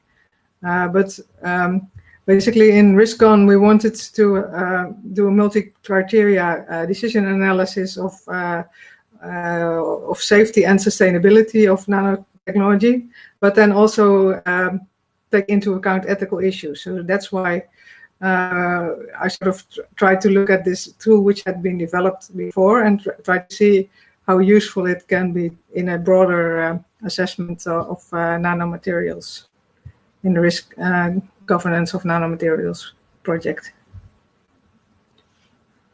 Is that? Let me see. Well, thanks a lot, Ineke, again for presenting the tool. The tools, both links have been put into the chat by Andreas, Novo Mechanics. So please access them, play around with them, as Ineke said, give her some feedback. I also put her email address into the chat. I'll just scroll up a bit. And we would then like to proceed with our program. So I announced the next talker, who is Arto Samanen, from the NanoRigo project, to give some insight into the NanoRisk Governance Framework, which is, of course, underlying the work of the Council, which can do take this responsibility, as Marie-Valentine and Rob have elaborated on earlier. So, Arto, please start. Thank you, Martin. My name is Arto Samanen, and I'm working in the Finnish Institute of Occupational Health, and I'm a partner in the NanoRigo project. And in this presentation, I will show you briefly what kind of thoughts we have in NanoRigo project about the risk governance framework. Here is my pencil. Okay, first of all, I'd like you to think about what does nanotechnology risk governance mean to you. Hopefully, we have a poll in this system. If not, please put them to the chat, the ideas. perhaps we don't have the poll in here, so we can continue about what we mean about risk governance and risk governance framework. Is here in this slide, shown this slide. Governance is the refers to the actions, processes, traditions, and institutions by which the authority is exercised, and decisions are taken and implemented. And the framework for risk governance is based on the defined and structured process to address risks in a comprehensive and holistic manner.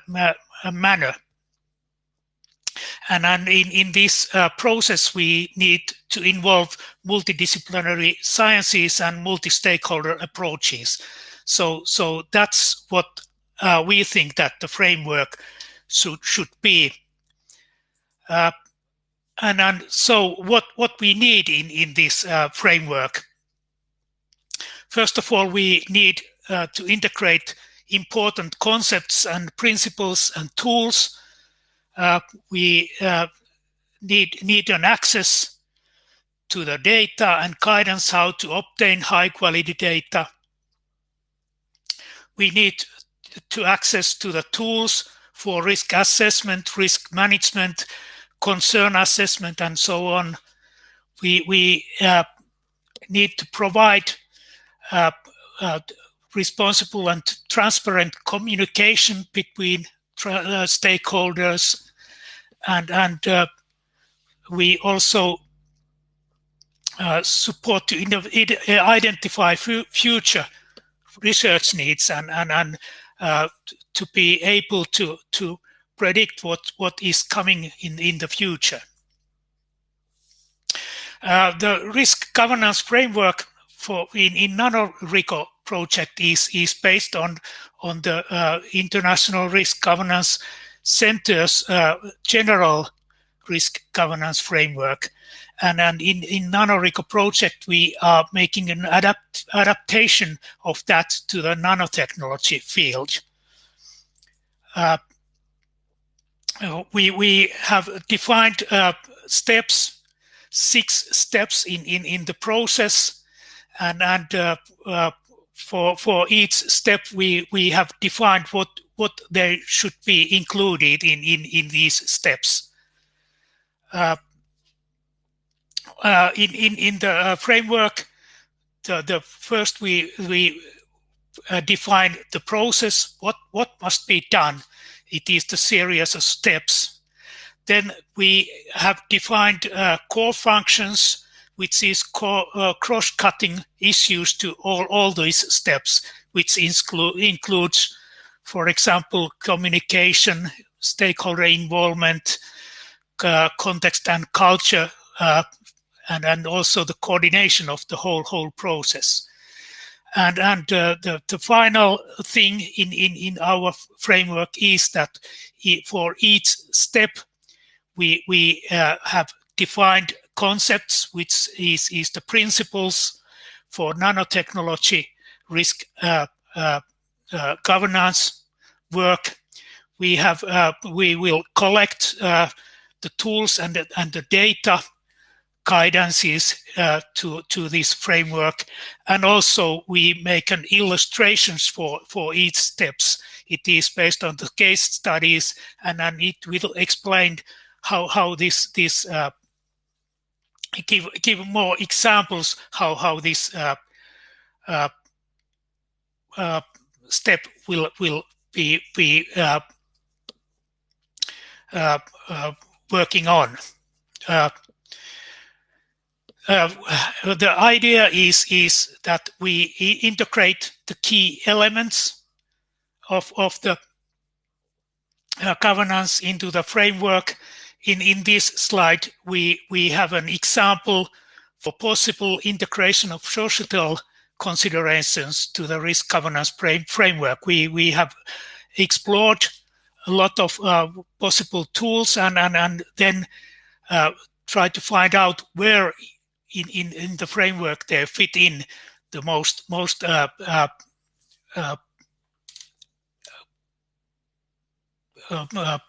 in the best way. Okay, this was very short presentation about the framework ideas what we have in this NanoRico project. This is a joint cooperation with all three NMPP 13 projects. Each two other projects have a little bit different views at the moment for the framework, but the basic idea is to utilize the International Risk Governance Council's general framework. But we are working together to get and aiming for one framework together for all three projects. Okay, this was my presentation. Thank you for your attention, and I guess thank you, Arto. There have been a few questions in the chat. Okay. Or you were actually questioning the audience, what they would expect. So, for example, there is one suggestion by Massimo Peruccia to allow companies safely develop nano-enabled products based on their previous risk assessments done. Or to have regulators work together with innovators. Okay, yeah, good suggestions.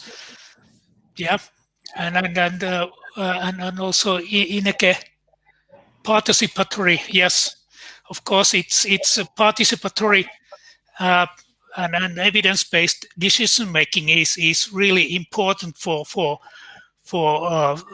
risk governance, and in the aim of our approach is that we involve the stakeholders and make the participatory approach to the risk governance as the best possible way.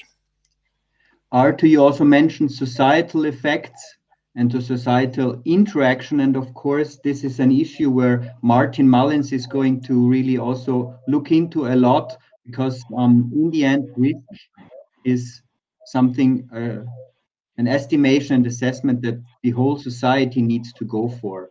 So we are very happy now that Martin is going to give us some insight into, for example, other stakeholders, like for example insurances, are thinking about how such a framework could run, how this could serve a council in the end, how such interactions with the other societal stakeholders may be done. Please, Martin. Yeah, thanks, Martin. Thanks for the intro, and nice to see familiar faces and hear Ineke and Arto speak to these issues. So yeah, so I'm going to be talking about contestation and insurance and risk governance in the context of NMP 13, and in particular in the context of NanoRigo. So why contestation? So essentially, we're building on a previous piece of work which looked at absence of data and looked at it from the perspective of a kind of automated triggering of the precautionary principle, and we had some sort of critical analysis of that. And in this instance, contestation is key, because I think the first thing to think about is insurance is an outsider from our world, from the world of the techno-scientific, if you like. And what the insurance people perceive as they look into this world is a noisy field, is a field where data protocols are a bit shaky and not entirely clear. They also see a contested world where different scientific groups or different scientists perceive risks differently.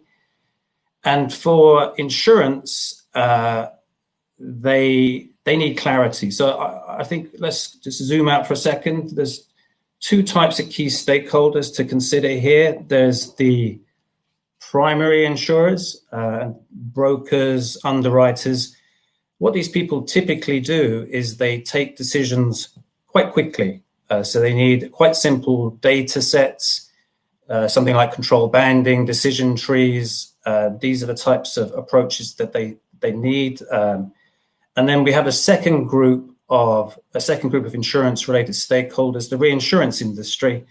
And the more I think about this over the last year or so, 18 months in NanoRigo, I think when we look at the governance framework, I think we should possibly focus on the reinsurance sector, because it's the reinsurance sector that lends discipline, if you like, to the overall insurance market. So if you like, the reinsurance sector is the university, the think tank of the wider insurance industry. And I think they would be a valuable addition to any type of, be it intergovernmental, advisory, roundtable, center of risk. And I think, I'll get onto my slides in a minute, but I think I just want to get some of these thoughts out here. I think overall, amongst the three projects as well, like there is a paradox here. So from my own perspective, say in this instance, the perspective of insurance stakeholder, are we looking at the idea of epistemic authority? Is that something that the council is trying to achieve? Or are we looking more to try and capture different voices? So insurance is a bit of a hybrid in terms of the stakeholder, because it sits across, and Martin, you mentioned that, the wider social aspect of this. Insurance essentially sits across a number of these, if you like, extant discourses. So we have the techno-scientific in the insurance industry. There are chief scientific officers, highly qualified risk engineers.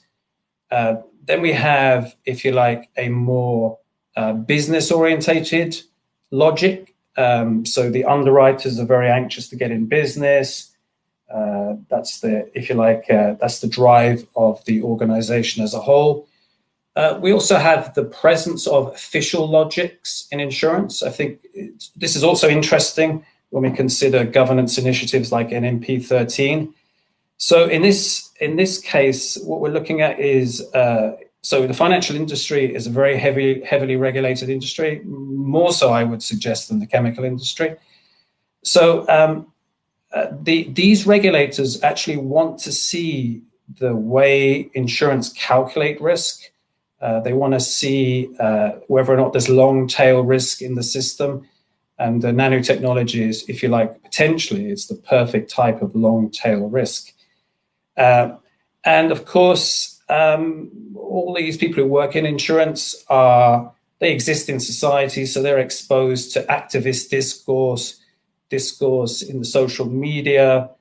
And I don't think we should discount science fiction either, because nanotechnology does crop up in that, and this tends to shape people's views of this technology. So I'll just flip on to my next slide here. Yeah, so overall, what we see in the insurance industry is a decline of interest towards nanomaterials, and that is largely due to the fact that there hasn't been too many cases over the last 10 years. And so if you go back to circa 2008, 2009, there was a lot of discussion in the insurance industry about potential exclusions, about a great deal of worry about the long tail, and this idea, shadow of asbestosis was hanging over the insurability of nanomaterials. Since then, like I say, a decline of interest. It used to be in the top 3 if you look at the Lloyd's list. Now I think it occasionally gets into the top 10. What we've also seen, and I think this is also interesting from the NMP 13 set of outputs, is there's less interest in terms of formal tools, because essentially the insurance industry is actually quite skeptical of formal tools around this. So more holistic approaches are used, eliciting expert opinion, trying to find a general understanding of the field. On the, like I say, on the paradoxical side, there are regulatory demands whereby you show you're working. So that's important too. The last point there speaks to my idea of contestation, because one of the risks we need to separate types of risk here. So there's the absolute scientific risks involved in nanomaterial processes, but there's also, from the insurance perspective, there's also the risk of contestation in and of itself is a risk, because one of the important lines of business in insurance around nanotechnology is insuring against legal risk. And where there is contestation, you're looking at multi-million-dollar lawsuits, you're looking at extended litigation, and this, to the insurance industry, is a concern, and it is a concern across a whole range of activities, not just in nanomaterials. So the more contestation you have, the more unease, or the more potential for contestation you have, the more unease there is in the insurance industry.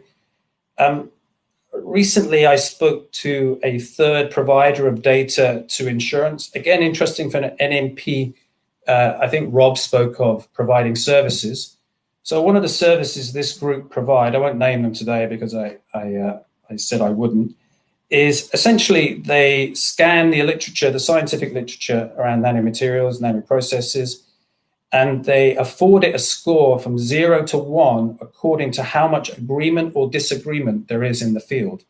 So that's an interesting element in terms of the types of, if you like, competition there is out there, and also in terms of what type of thing the insurance is interested in. So it's not just the science per se. Insurance are also interested in the scientists.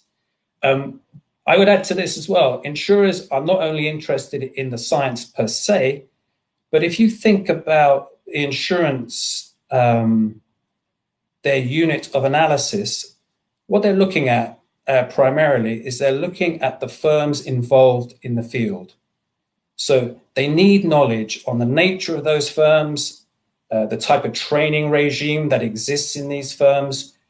Going back to what Ineke was saying earlier on, the types of culture, the types of, if you like, duty of care processes that exist in these firms. So I think in a lot of the conversations that I've been involved with, the actual entities where decisions are made are quite absent from our conversation.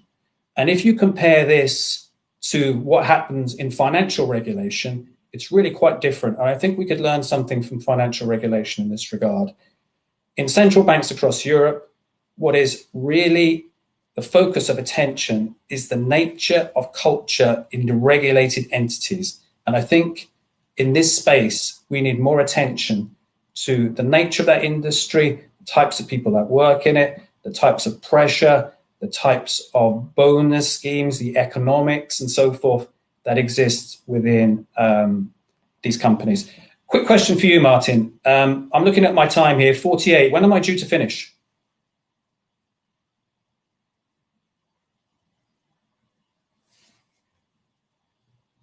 I'll carry on.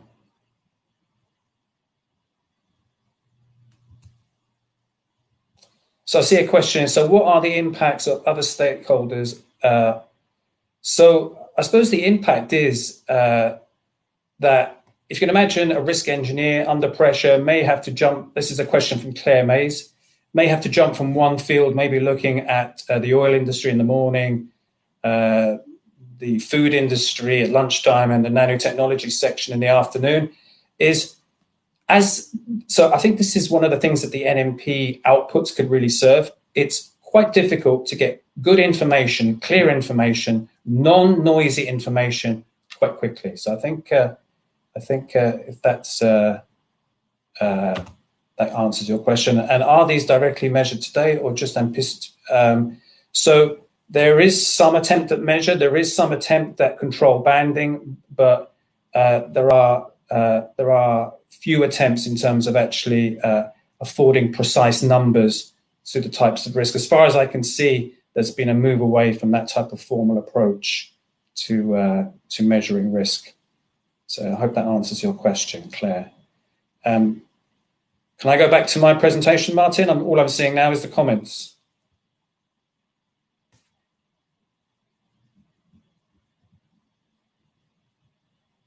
Okay, so next slide.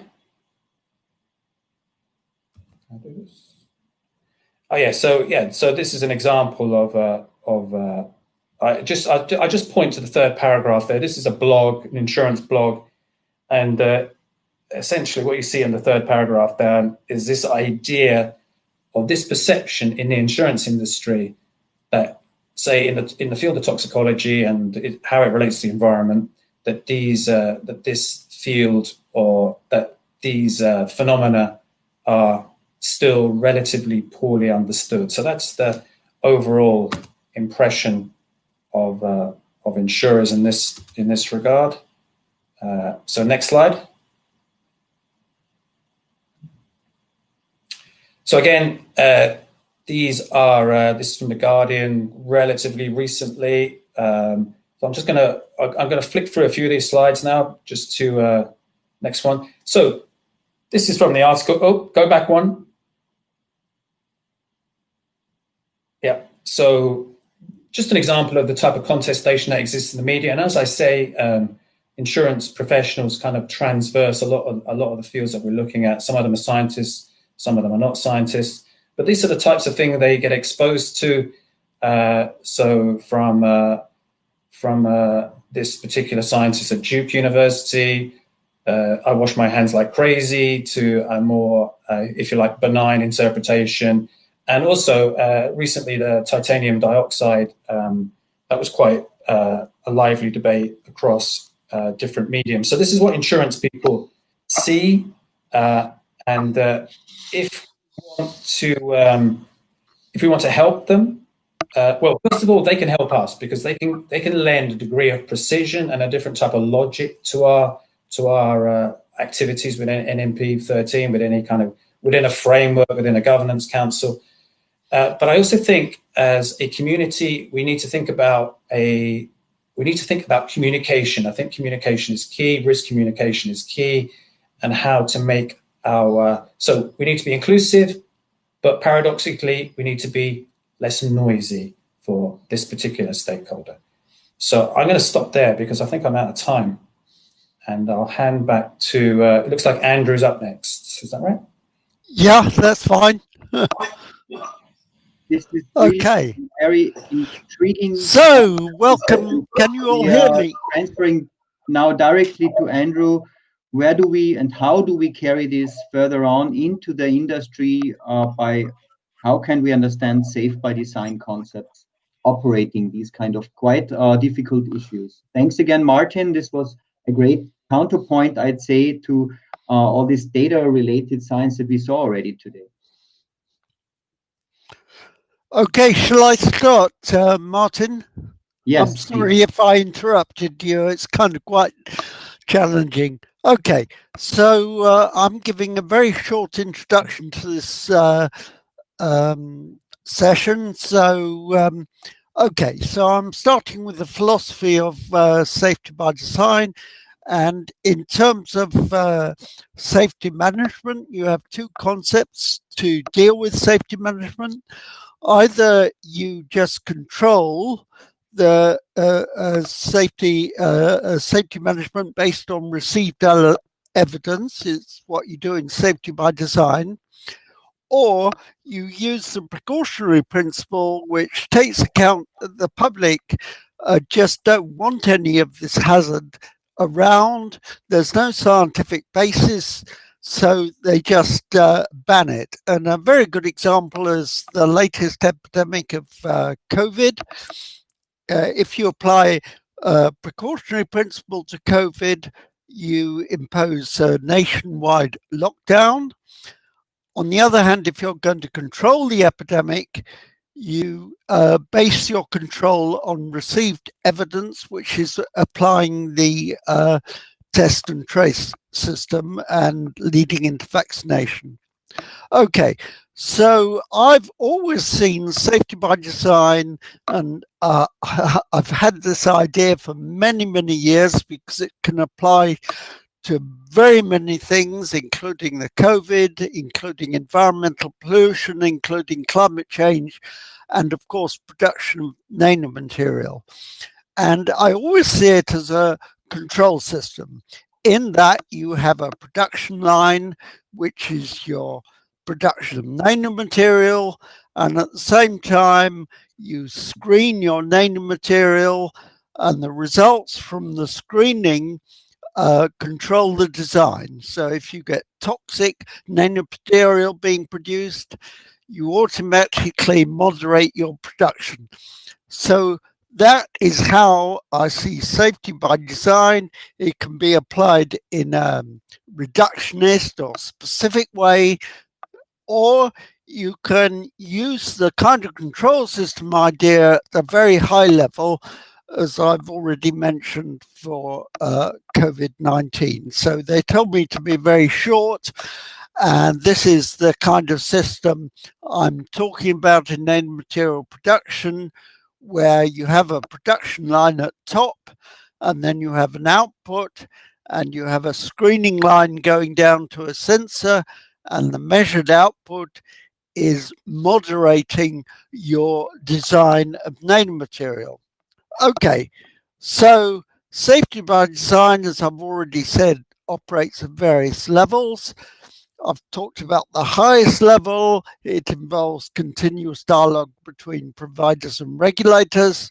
And at the reductionist or low or specific level, it takes many ideas from drug design development, for example, where you're controlling the production of a drug directly by screening it as soon as it's been produced and moderating your production through the screening. And finally, I just put on one slide that obviously I've used this in our subidoma project, which started last April. And here you can see the control system loop in green and also in red, and the production line on top. And the whole point of, I have to say, I'm a technologist, so I think of technology as that we operate through 4 different case studies, and we go from the left of that arrow from the lab to on-site operation using that feedback loop all the time. So I guess that's the end of my talk, and I'm happy to consider any very short questions. We go on to the other projects in our working group E, by the way. Okay, so SBD for Nano. Is that you, Carlos?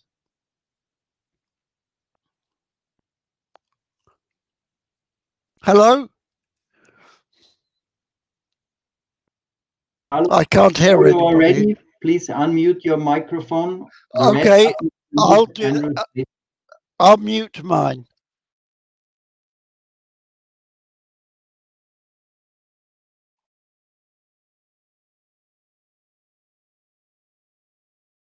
Carlos, we cannot hear you. You have to unmute your microphone. The red button underneath the face or the... Yes, now we see you again. Okay, can you hear me now? Yes, thank you. Okay, perfect. Hello, good afternoon, everybody. So I'm Carlos Fito. I'm the coordinator of the Safe-by-Design for Nano project, and I will try just to present the project in 3-4 minutes, just following this pitch elevator presentation. Please, the next one. So this Safe-by-Design for Nano, the title, as you can see, is a computing infrastructure for the definition, performance testing, and implementation of Safe-by-Design approaches. So at the end, if you go to the next, please, you can see our main objective.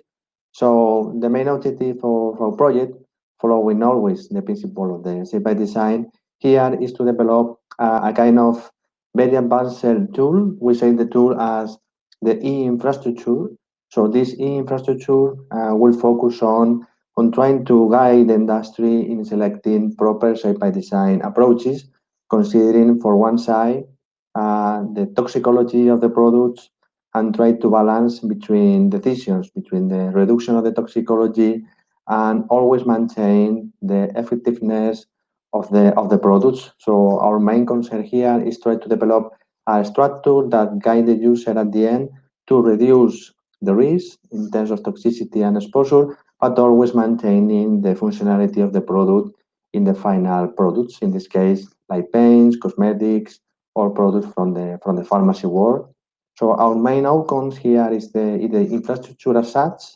Then also we have a very challenging here tool is the relationship between the properties and the function of the materials. So which properties determine which functions. So we need to develop a kind of models to develop this one and implement in the project.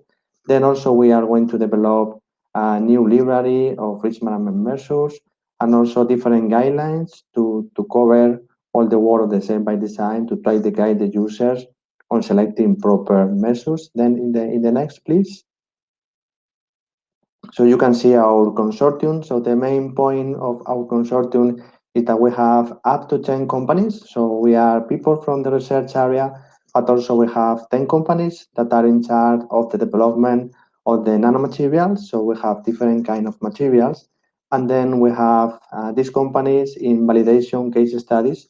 So we will try to demonstrate our approach, our tool in these companies. And then also we will have the support of the advisory board. As you can see, we have people from NIOS. We have also people from the Hong Kong University, from the Duke University, and the University of Manchester. So we will try also to demonstrate our tool with this college from international point of view. And in the next, please, you can see more or less our work packages, but at the end we are working in work package 1 to try to make a gap analysis of the different resources for Safe-by-Design. Work package 2, we are going to develop this kind of relationships between properties and functions. In work package 3, we are going to test the materials, the toxicological profiling when you are implementing surface modifiers. Work package 4, we are going to develop new models to predict exposure and to predict the effectiveness of the risk management measures, like, for example, ventilations or different kind of respirators. For package 5, it will be the focus. So we are going to develop this kind of infrastructure, and work package 6 will be the demonstration phase. So that's going to be the more relevant because we need to demonstrate all the activities in the project in the real case studies. And just the final slide is just where we are, the progress so far in the project. We have developed the first Safe-by-Design infrastructure. So we have the first draft that we are testing at the moment. We have a new application for the eNanoMapper database. So all our data will be part of the eNanoMapper database. We are developing to design different templates to support the partners on compiling this kind of complex property from the materials. We have completed with people from TNO and CA the gap analysis concerning what we know about exposure and what we know about risk management measures. And then we have a first survey with the stakeholders to know their opinions about the needs and the challenge and the barriers to implement Safe-by-Design approaches. And of course, as coordinator, you are invited to go to the website and then follow us in the different Twitter and LinkedIn. And if you want to know more, you can contact me in my email address. So thank you for attention.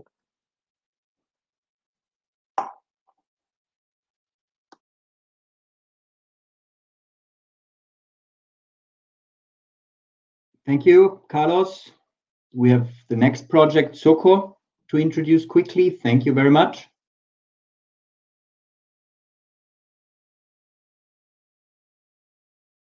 Soko, you need to unmute your microphone underneath the NanoSafe ball.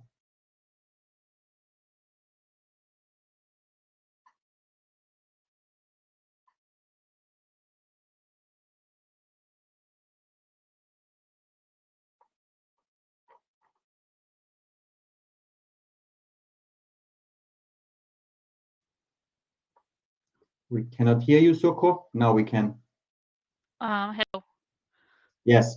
Sorry, I didn't see the. So, good afternoon, everybody. So I'm Socorro Vázquez Campos from LATAD, Technological Center in Barcelona, Spain, and I'm here to present. I'm one of the scientific coordinators of one of the NMVP 15 projects, Sabina, and the aim of the project is to provide simple, robust, and cost-effective approaches to guide the industry in the development of safer nanomaterials and nano-enabled products. Then here I will give you a context of what we are trying. I think in all of the NMBP 15 projects, we are trying to help industry to go to implement the safety considerations at the early stages of their innovation process. So here is a small representation of how this stage to gate, the Cooper stage to gate framework, the different steps from the idea to the launch of the product into the market. And as you all know, safety considerations should be always implemented from the beginning and from early, but it's not always the case from all the industrial partners or industry from all the sectors. And when we are talking about the safe by design concept, we are actually here in the early stage of the, let me use the pointer. So I don't know if you see my pointer. So here in the early stage of the innovation process is where the safe by design concept will be aiming to be implemented for a product, a nanotechnology-based product in the development process. And of course, from the beginning, always considering the whole life cycle of this nanotechnology-based product or the nanomaterial that the company is working with. So always trying to introduce in their innovation. And of course, we have to not only consider safety of the product, but also safety of the processes involved in all the development stages of this product and the processes that are taking place afterwards when the product is in the market. And these safety considerations are always related to the impacts that these new additives or the nanotechnology-based additives will have in the domains of workers, consumers, and environment through the whole life cycle of the product. Then what is Sabina's approach here? I show you schematically the approach that we have for helping the industry in this process of implementation of the safe by design concept.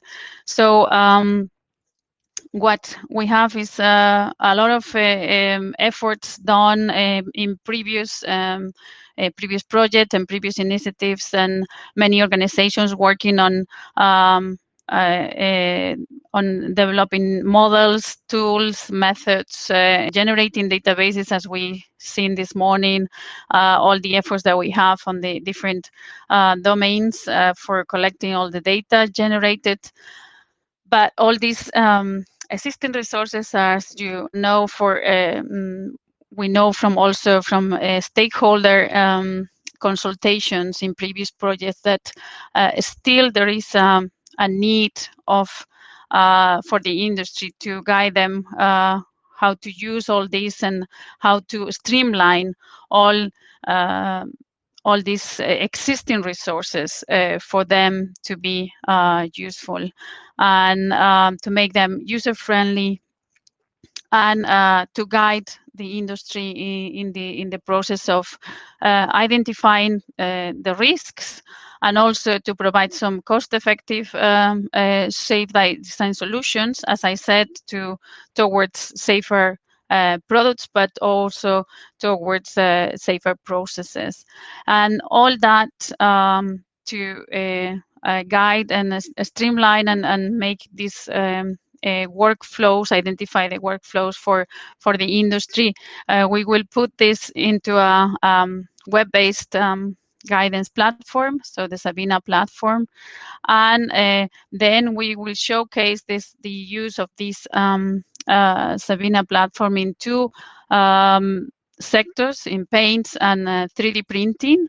So we are working closely with industry from these two sectors and collecting as much as possible all the information, data, and resources they are using to tailor our platform into these sectors and have the specific and the proof of concept of our platform in those two sectors. So I think that's all. My last slide was just to guide you to our actually webpage for more information and my contact details. So thank you very much.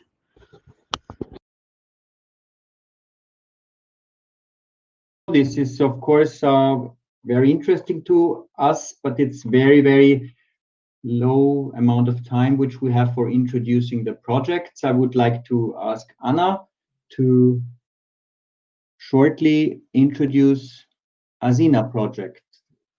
And then we do case studies to apply all that. Thank you. We can hear you, Anna. Please. Okay, thank you, Martin. Can you? Okay, yes, perfect. So I can start. Good afternoon. Okay, thank you. Good afternoon, everybody. It's a great pleasure for me introducing Asina project, the last of the NMP 15 project. To turn the next slide, this one, no, okay. They are not in the, well, in any case, sorry. Okay, so the Asina project, as the other projects under NMP 15, aims to implement in an industrial framework what is the Safe-by-Design concept. So in order to enhance the capability and market acceptance of the proposed Safe-by-Design strategy, we will move in the project through the steps suggested by a well-structured industrial management methodology that belongs to the Six Sigma practice. This is called DMAIC from the initial letter of the single step. And as schematized here, you can see that we start with the definition. So making hypotheses on products and processes consistent with customer demands and the enterprise strategy. Then we apply our testing strategy to measure the quality and mainly the safety of the products and of course of the process of integration of nanomaterial in the products. Then there is a fundamental step of analysis. We heard this morning a lot of interesting progress in NanoSafety Cluster for data management, curation, and the extraction of the main information. So this step will generate the response functions that we look for in order to correlate the parameters of the materials, the variables of the materials and of the process to the performance attributes in terms of safety and of course of functionalities. Then of course there is the design and redesign step. We have test beds available to develop and optimize our design solution, our design strategies, and finally a verification steps. That means a scale up of our strategy into pilot plants to implement and validate the best design solution. So here is what I mentioned, the main important step of analysis that in Asina we call it the expert systems. That means to link the characterizing factors of material and process to the techno-economic, other exposure and life cycle assessment impacts attributes in order to facilitate the decision step that will make a rank of Safe-by-Design strategy and that provides suggestion to the innovators but also regulators on the efficacy of such Safe-by-Design strategy. The main product value chains we deal with in Asina are two.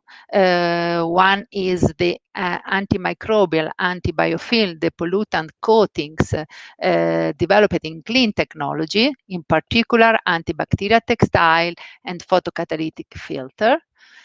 And then we will address value chain in cosmetics for the development of such nanostructure capsules delivering active phases for anti-aging functionalities, but also for antibacterial hand cream. So I'm sorry, but sorry, just a second. Okay.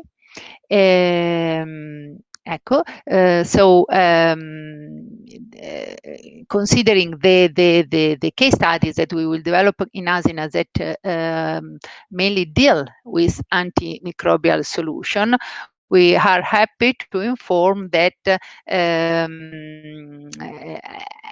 Asina has been considered as a project and included in the list of Horizon 2020 projects whose result can have a relevance towards the fight against coronavirus. And I will better explain later in the short presentation about case study on the antimicrobial nanotechnology products.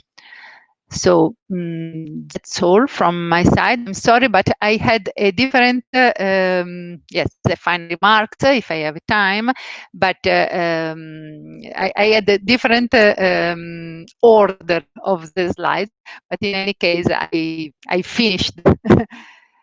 Well, I see that I am the next speaker as well, is right?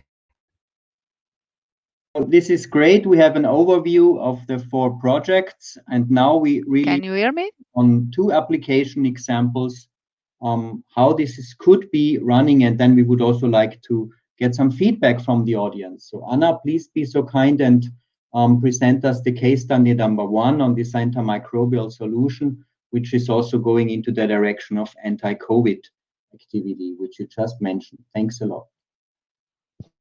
Yes, so I can continue. Can continue the discussion. Yes, of course, Safe-by-Design project will address more general concepts and all the issues and all the items you heard before, so it's a more general approach, but into details of antimicrobial solution that are one of our main case study, we can make some general consideration. The battle against microbes from a nanotechnology point of view has been addressed by many different points of view, many different perspectives. Here are some of them. The photocatalytic oxidation, so exploited in nanophotoCatalysts, is an advanced oxidation process that is very useful and proposed for the removal of trace of contaminants and microbial pathogens. But also the nanostructure absorbents, so I mean nanomaterials, but especially hybrid composite structures that are powerful sorbents that can be used for air, water cleaning, and for improving performance of the most and give better performance of the most common activated carbon. but in general, the filter membrane technology and the nano-activated filter membranes offers even great opportunity. They can improve membrane water permeability, biofouling resistance, selectivity, mechanical and thermal stabilities, and incorporate all the other functions in one unique multifunctional solution. But also in a field that is not mine, but nanobiosensors are very, very important tools against the battle against microorganisms. So I'm sorry, I didn't change the slide, but it changed. Okay, so going back to the second slide, yes. So what I would like to focus is on nanosilver technology. That is one of these solutions, but specifically in the direction to deactivate virus with a specific reactivity.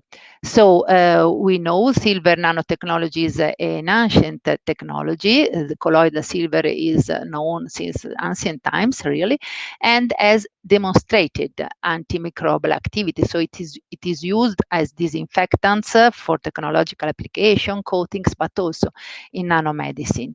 So which are the information that we can add in order to validate such technology, especially from a safe-by-design point of view? Well, first of all, the knowledge of mechanism. We know from literature, and it almost recognizes that silver act its action, silver nanoparticle act its action through the release of ions, but also with a nanoscale reactivity.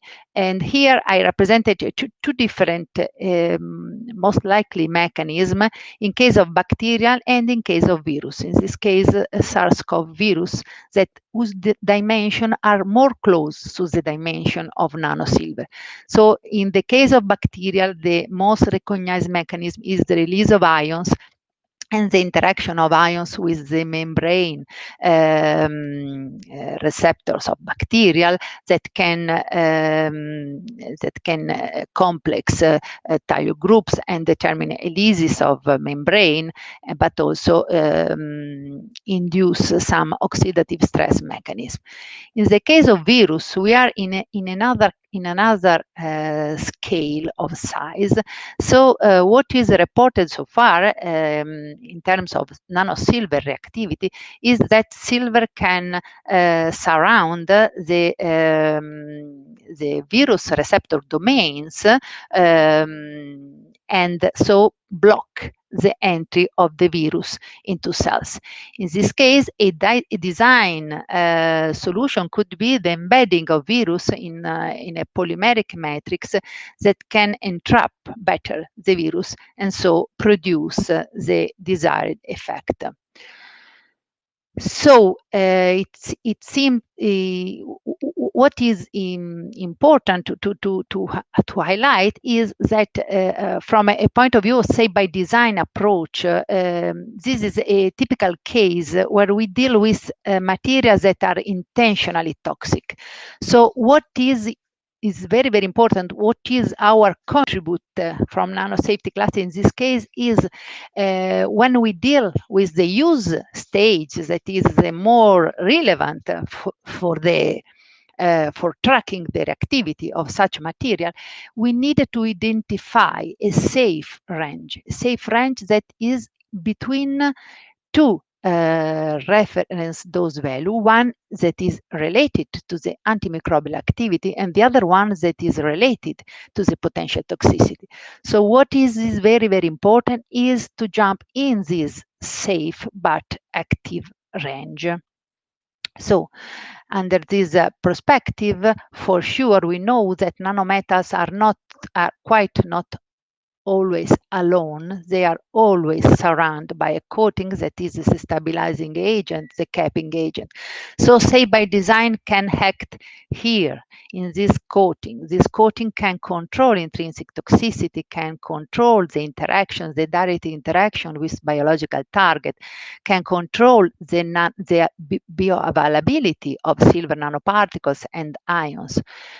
But we need also to know that the coating, the presence of coating and the engineering of such coating that we can do can impact on the life cycle of the synthesis, on the final cost of the products, and also on the process of integration of nanoparticles in the final nano-enabled products. So all these are issues that we need to take into consideration if we want to plan a Safe-by-Design applied to this kind of material.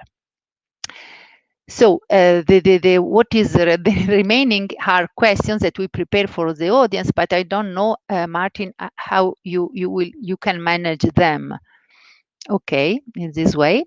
So the first question is, yes, I made just a short introduction of the main issues related to the Safe-by-Design applied of this specific technology against microorganism from nanosilver. But I was curious to know which can be the from the audience the awareness of Safe-by-Design solution applied in a nano-enabled manufacturing process. So what can be the priority in terms, if you want to follow to a Safe-by-Design approach? Maybe the product performance, regulatory restriction. In case of silver, these are very, very relevant. I can say you, because we are trying to develop such product with a big manufacturing company. But also, of course, we know the work and consumers and the environmental safety, the cost, the product sustainability, overall product sustainability. This was the first question. And then I have another one.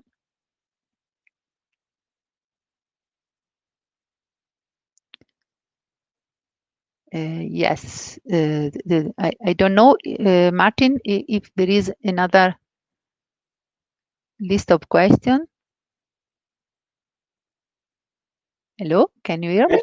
We got 3 questions and people are already filling the poll. Okay. You can also perfect. navigate through the survey by scrolling on your screen. Okay, sorry. At the moment, we have 10% of attendees completed the survey. Okay, thank you. Sorry, I didn't know. And I will put them on this display when more people have completed the survey. Okay, perfect. But maybe meanwhile you can talk to the second and third question. We still give it a little bit more time to make it a bit more representative. It's nicely moving on. Yeah, I know. I didn't know how much time I had left, so for this reason I tried to run.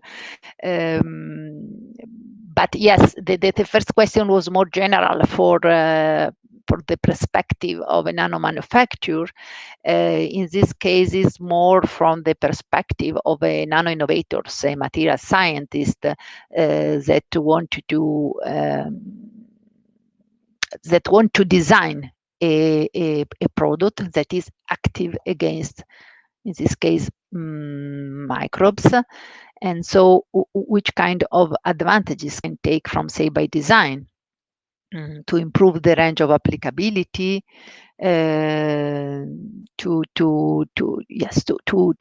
know how to control and reduce work exposure, obtain solution to improve waste management process, and I refer here to the circular economy that can be easily applied to such persistent nanobiomaterials that can be recovered in many products where they are integrated to, or of course all the above solution. So I would say we have now 27% of people have completed the poll. I would say that we end the voting and share the results. And have a quick look into, and you may want to comment on it. Yes, and to have a look where I have to go. Okay. So what would be the priority for implementing by design solution from manufacture, product performance, regulatory restriction, and the main seems the worker and the consumer environmental safety. I'm happy to hear it because from my point of view, this is the less not the less important, but the more easy to overcome the worker consumer safety, because especially in the case of silver nanotechnology that are a technology processed at liquid state, I don't think that there are many concerns about worker safety, but I'm happy to hear it. And which are the main advantages for a producer, for a designer of nano additives? Yes, all the above solution, of course, I selected for this reason.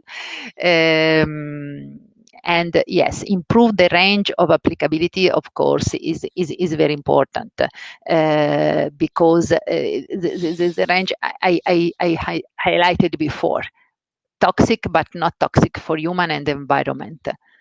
And finally, the third question would be the potential Safe-by-Design needs for a nano-enabled product manufacture, a list of additives, co-formulants, yes, that can be optimize the product, obtain solution how to improve the manufacturing process to reduce worker, again, solution to improve waste management, yes, and now the restriction. Okay, so seems from a general analysis seems that the regulatory restriction requirements are not so important. Actually, I'm so to say that, especially for this kind of applications, the regulatory requirements are very, very strict and very, very relevant on the final application because they fall into not only to the general regulation of chemicals that is REACH, well known REACH, but also to the biocide regulation is very, very strict, and in some cases not so in line with the REACH regulation. So this is, from my perspective, one of the main problems now, and how to match safety with regulatory requirements, again, is very, very challenging issue. Okay. That's it for my side. I don't know if I have to do something else. Thank you very much. And this was already quite interesting. We are looking into another case study presented by Soko. And I just upload it now. I guess we can start. Thank you.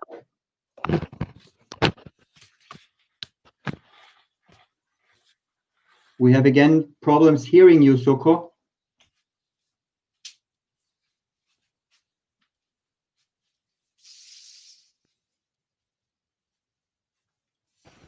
Can you hear me? Yes, we can hear you.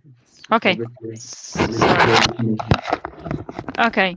I said that the second case study we would like to present here is nanotechnology-based polymeric parts for produced by 3D printing. And why I cannot? Oh, yes, I can advance the slides now. Okay. I skipped the first slide because I already presented. So which case study I wanted to introduce to everybody to then go into discussion into it. So the case study described here is an anti-static parts that are produced by 3D printing processes. The nano-enabled product I put here an example can be an adjustable fastener. Then is the nanomaterial is a polymer nanocomposite, and the nanoform is a carbon-based nanomaterial. And of course, we have the matrix, which is the polymer. So I wanted to show here all the life cycle stages of this nano-enabled or nanotechnology-based product from the production, manufacturing of the nanocomposites, the printing of the final product, the use of the service life of this product when it's into the market, and also the end-of-life processes, including recycling. So you see all the scenarios, activities along this product life cycle, and all the considerations that we have to have in terms of safety. So in here, if we go even further and link this case study with actually the end of life of these materials being disposed into so the waste coming from these the different processes in this life cycle of this nanotechnology-based products, then we can link this to the problematic that we've been talking, and the link from the our nano safety community into the microplastics problematic. So here we can see that we have this coming as a how to get this zero pollution objective of the Green Deal.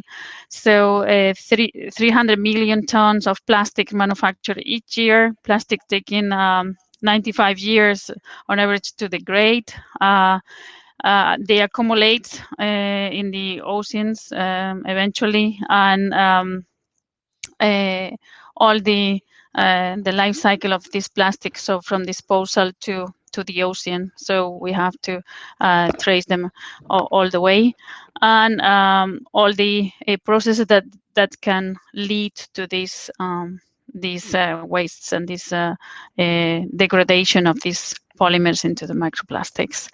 So all together brings a really complex case that is quite real life case study. So having this in mind, I invite you to go through the question in the survey. So if Martin, you can put the survey on. The questions are really in the same line as we had before. So again, we are interested in knowing your opinion about the priorities for implementing safe-by-design solutions when you are a nano-enabled product manufacturer. So here you have some options. And the second question is, what are the main needs? And in this case, as a nano additive producer, when implementing safe-by-design solutions. And again, you have several options that you can choose. And then the third question is, well, we have third question, a fourth question as well. The third question is, which are the main needs from the nano-enabled product manufacturer can have when implementing the safe-by-design solutions. And then a question about the microplastics and how to solve the problem of plastics in the environment. And we have several options for you to choose, and also open discussions to, we would like to have open discussion on this in these areas from the two case studies and from how you see the needs from the different perspectives, and also the link with other areas such as the microplastics and the problems with the waste coming from all the life cycle stages of a nano-enabled product. I don't know how is the survey going in terms of participation. Like to leave it on for a bit. Should we wait a bit more to show the results? And people have completed the survey. So it will take maybe just a few more minutes that more people have completed the survey. Yeah. we are now at 24% people completed. Earlier, I guess it was somewhere in the area of 28, 30%. No, it was above 30%. Give it a few more minutes. Yeah. And yes, then we will use, I think the chat is the main way of communication. So to put your comments, your thoughts, maybe in line with the questions or not in line with the questions, so we could start having more the opinion from your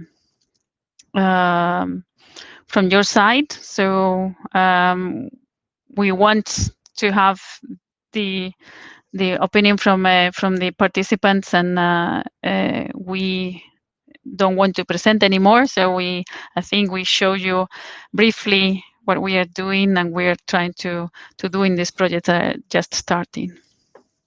So we have now reached 33% completion of the survey. I would end voting and display the results. Yeah, sure. You can comment on that. Yeah. Okay. Again, here the main the answers, they are dominated by the workers, consumers, environmental safety. So what will be the priorities? So again, the same as in the case study, in the previous case study. So this goes in the same direction, which are from the nano additive producer point of view. And here we have, again, all the above needs will be of interest for a nano additive producer. So to obtain solutions on how to improve the synthetic process, to reduce worker exposure, waste management, and to produce nano additives with reduced toxicity. So I think this is the main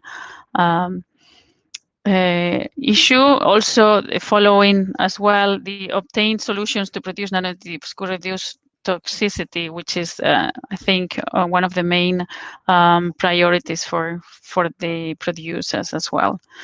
In the third question of which are the main needs that a manufacturer can have implementing Safe-by-Design solutions, and here what we get is also, again, all the above needs is the dominant answer. And one of the options also that most of you answer is a list of nano additives which allow to maintain the desired performance in the final product. As I said, here it's also one of the main drivers of all our projects is that that performance of the product should be maintained on all our solutions that we give to the industry to implement the Safe-by-Design solutions. We always want to keep the performance of the product. So, and again, here, in terms of how to solve the problem of plastics in the environment, I think here we have the three last answers are almost equally. So modify plastic manufacture to render it biodegradable, to make it more biodegradable, and try different disposal options. So recycling, composting, incineration. Perform LCA and break the cycle at some point. So these, I think, a few answers go to the ban all plastics production. So, okay, I think now people from so Andrew can and also Anna and Carlos, I think they can join me in the discussion if we can open the questions. So we have here biodegradable plastics did not work too well, why will it work for nanoplastics? Andrew, do you want to say something? Yeah. I just want to say I found your talk absolutely fascinating, and I also found Anna Costa's talk on the Nano somewhat, sorry, fascinating. The plastic thing and the recycling thing. Well, first of all, I want to say that, you know, I really looked hard at your questions, and I did this before the meeting as well, and I felt I just couldn't decide if I could rank them because they were all equally important. You know, it shows very clearly how, I think that illustrates to me how clear safety by design, you're effectively talking about control or a balance. I mean, you're always wanting for economic reasons to maximize your productivity, efficiency, but you're also going to be wanting to maximize your sustainability, and also you have to abide by very stringent regulations. So I think everything you asked me there are equally important. I'm sure other people disagree with me. The other thing, I think not enough work is done on,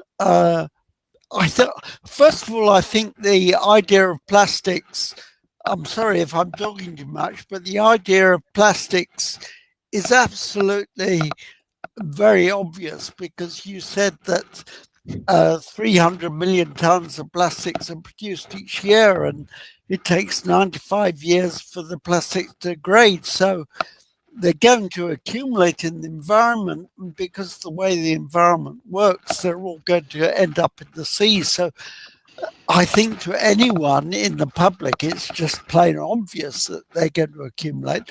But I don't think enough work has been done on their degradation. I mean, a lot of work is done on recycling of wood and composting of wood. I do it myself, actually, because I have a small holding. But with plastic, it's also possible to form some kind of artificial soil or recycle it or accelerate its oxidation and so forth. I don't know if anyone else has any comments on that. Yeah, there is a comment. So Effie says that that the most easy solution for plastics to reduce their use, but it will take time to implement this. And I agree with Effie. I think this is one of the, to me, one of the solutions is to reduce, but it's always a difficult thing to implement, to teach society how to follow the rules of reducing the use of plastics. And there is another with the drive to circular economy, wouldn't we want to extend the life cycle? That's the question from Neil. Anyone? Yeah. Yeah, they made very resistant plastics, haven't they? I mean, Teflon is a very resistant plastic, and it's supposed to last forever, although I know it does degrade, having used it in the laboratory for many years. But they have made very resistant plastics, and in fact, these are the worst because they are eventually disposed of, and they really do persist in the environment. I mean, some plastics actually do degrade, and I have carried out my own experience in my small holding, looking at the degradation of plastics, and they do go eventually. It takes several years, but they do go very slowly, and you can accelerate by cutting them up. So I think the other point that I find so interesting was the fact someone said you should ban plastics altogether, but this is an example of the precautionary principle where you just ban them because they're perceived to be a hazard. And perhaps that's the right thing to do. I mean, we've done that with some things. We've done that with lead additives to petrol. We just ban it. We don't argue about it. or with sewage sludge dumping in the sea, we ban it. We don't argue about it. But perhaps plastics has a need somewhere. Yeah, sorry to dominate the conversation. It's a very interesting. Yeah, I think it dominates this subject as it was the last one. I don't know if somebody wants to go back to discuss about COVID case study or the possibilities of the Safe-by-Design implementation in other in the areas of industry.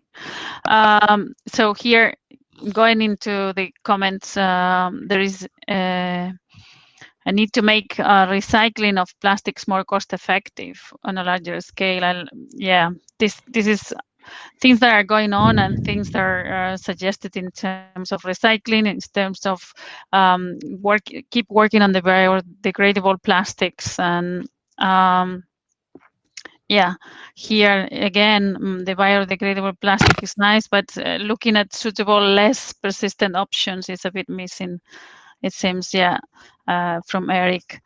Yeah, I think this is the point that I think is a lot of work to do still in these areas of recyclability and more options for biodegradable plastics. So I think still we are missing some work in these areas.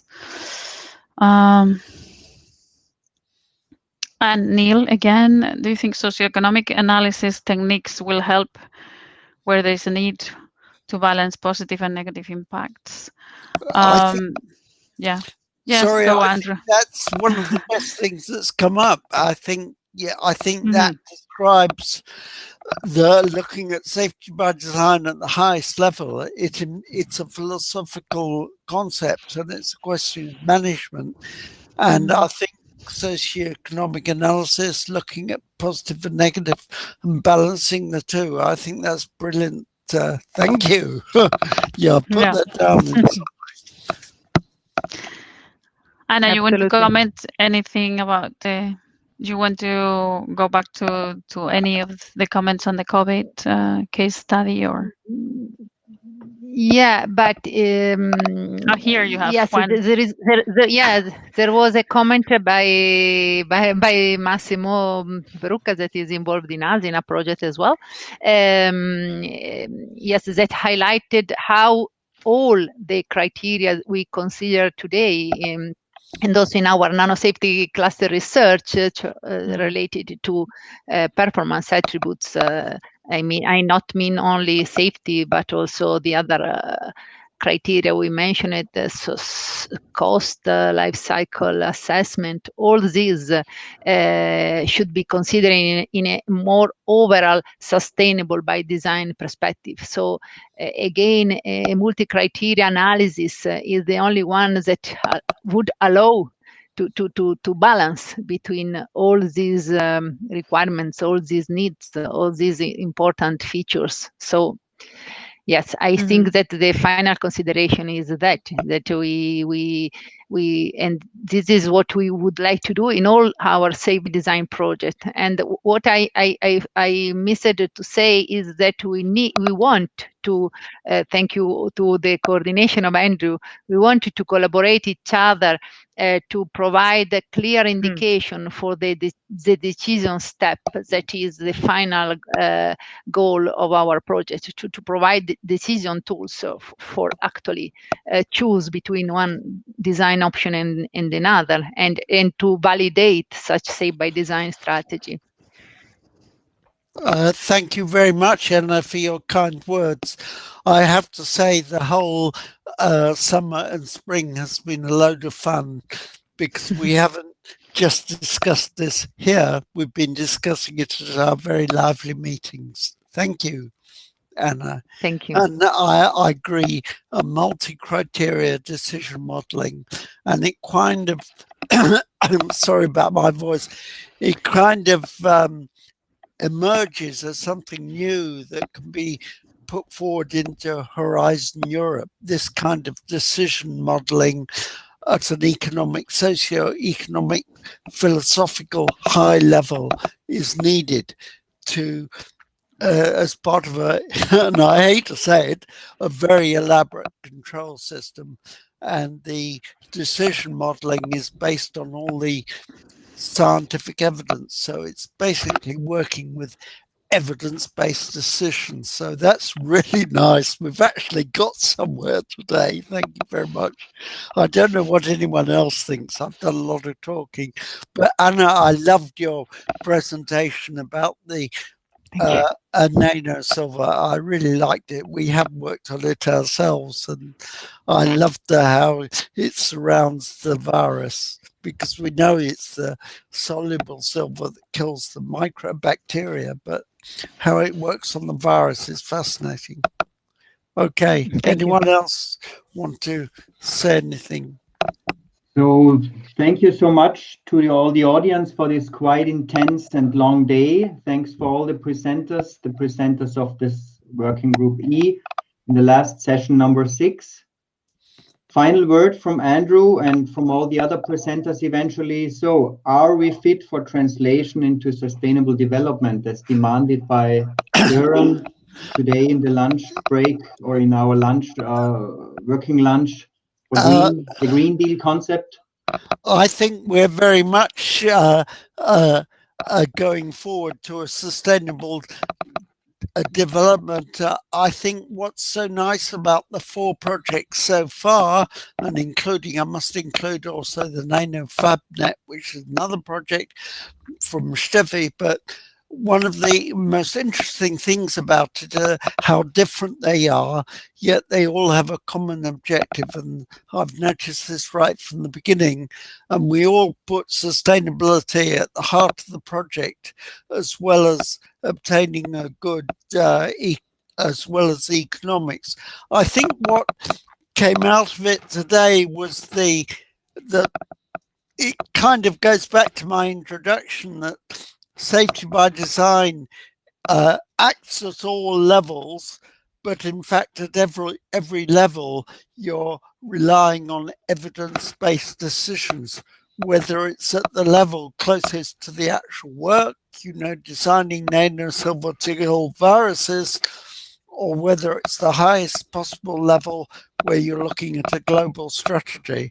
So I feel that we've really, really achieved something today, and we really understand much more what safety by design is about. Even though these projects are very different, they're all working towards a common objective. And I know that in our next meeting, we're going to formulate exactly what that objective is. So does that sort of sum up the afternoon? I don't know, but I made a lot of notes here. But it's just operating at so many different levels. I was very interested in 2 of the projects that are applying quite different approaches. One approach, the SBD4 Nano, is using a computer approach to industry, and Sabina a computer and practical approach to industry. I noticed that, whereas in Sabidoma, we're actually working our technologies through companies. We're actually going to be working with the companies, doing our work in the company's site. So it's kind of slightly different, but we're all working to that common goal. And that's what I liked about today. Okay. Thank you so much, Andrew. This was a perfect final word. We have seen a lot today. Please, yes. Yeah, can I just say, I wanted to say thank you, and I want to invite also people to join this working group. We, as Andrew said, we just start, and it's quite open to members and to participants to enter in our discussion. We are leading this from the NMBP 15 projects, but everybody that is working in related projects can can also join the working group activities, and please join, and we could keep the discussion alive. And also, as we say, we will keep this multi-criteria decision discussion as one of the main activities for aligning between the main objective of the 4 projects, and that will be needed the expert expert experience here to join us in these discussions. So thank you, Andrew, for leading such a team here, and we're working really well together. So thank you very much. I'd be nothing without the support of my friends, and I call you a friend. Yeah. I've known you for so long, Soko. It's lovely. Okay, thank you also, Soko, for these final words. Thank this you. action item up there, which I did also highlight with this little arrow, leads to the subscription, of course, to all of the different working groups of the NanoSafety Cluster. Yeah, exactly. Please, people, let us all work on data fairness to make everything available which we are studying at the moment and which we have studied in the past to serve the needs of governance, the needs of safe-by-design concepts. We need to really kind of preserve what we have gained, what we have achieved so far. Therefore, stay tuned with us, and we are going to hopefully carry this further into a not very easy, very, very challenging, actually, future. I don't consider this to be an easy task, so we really need to work everybody all together and take this with all the computational capabilities that we have at the moment, and that are developing in future into concepts that can be really applied by the people, by industry, but also, as we had very, very provocative view from Martin Mullins, for societal stakeholders. Thanks for everybody for participating. And with this, the educational day is over. Have fun at the NanoSafe Digital Conference tomorrow and the days after. And we hope that we can see some of you guys, or maybe many of you guys, next week on the training day, when we have less topics and, of course, can in much more detail and in depth look into some of the tools. Thanks for your attention. And we will in a bit start with the steering group of the NanoSafety Cluster meeting.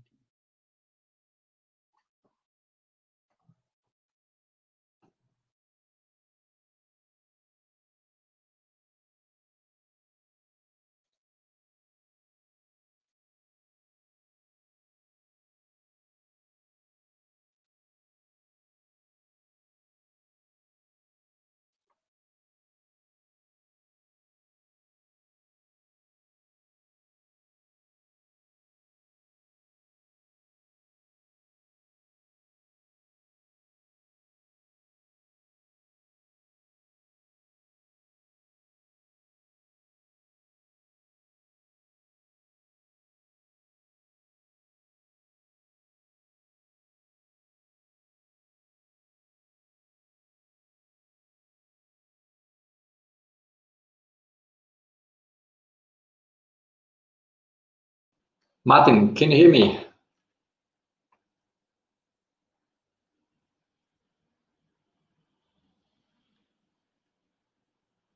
Okay, anyone else can hear me?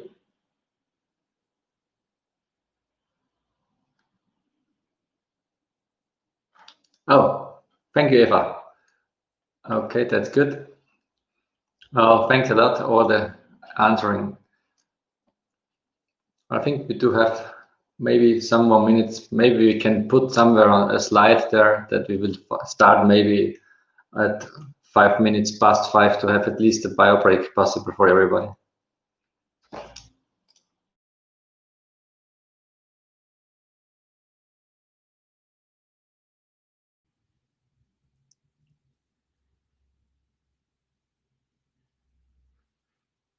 Okay, folks, I seem to be on as well, so hello. But yeah, definitely let's have a couple of minutes break.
Hi, Andreas. I hope it's not just the two of us here. Hello, everybody else. I think that there are quite a lot of people here. Yeah. I saw the message from Tommaso that he asked how they could unmute themselves. I think it's limited to only 4 or 5 people. And I hope for support from Martin or Stella or both of them, that they can maybe give the word to the one or the other if needed. I think that's the way forward. Mm-hmm. Mm-hmm.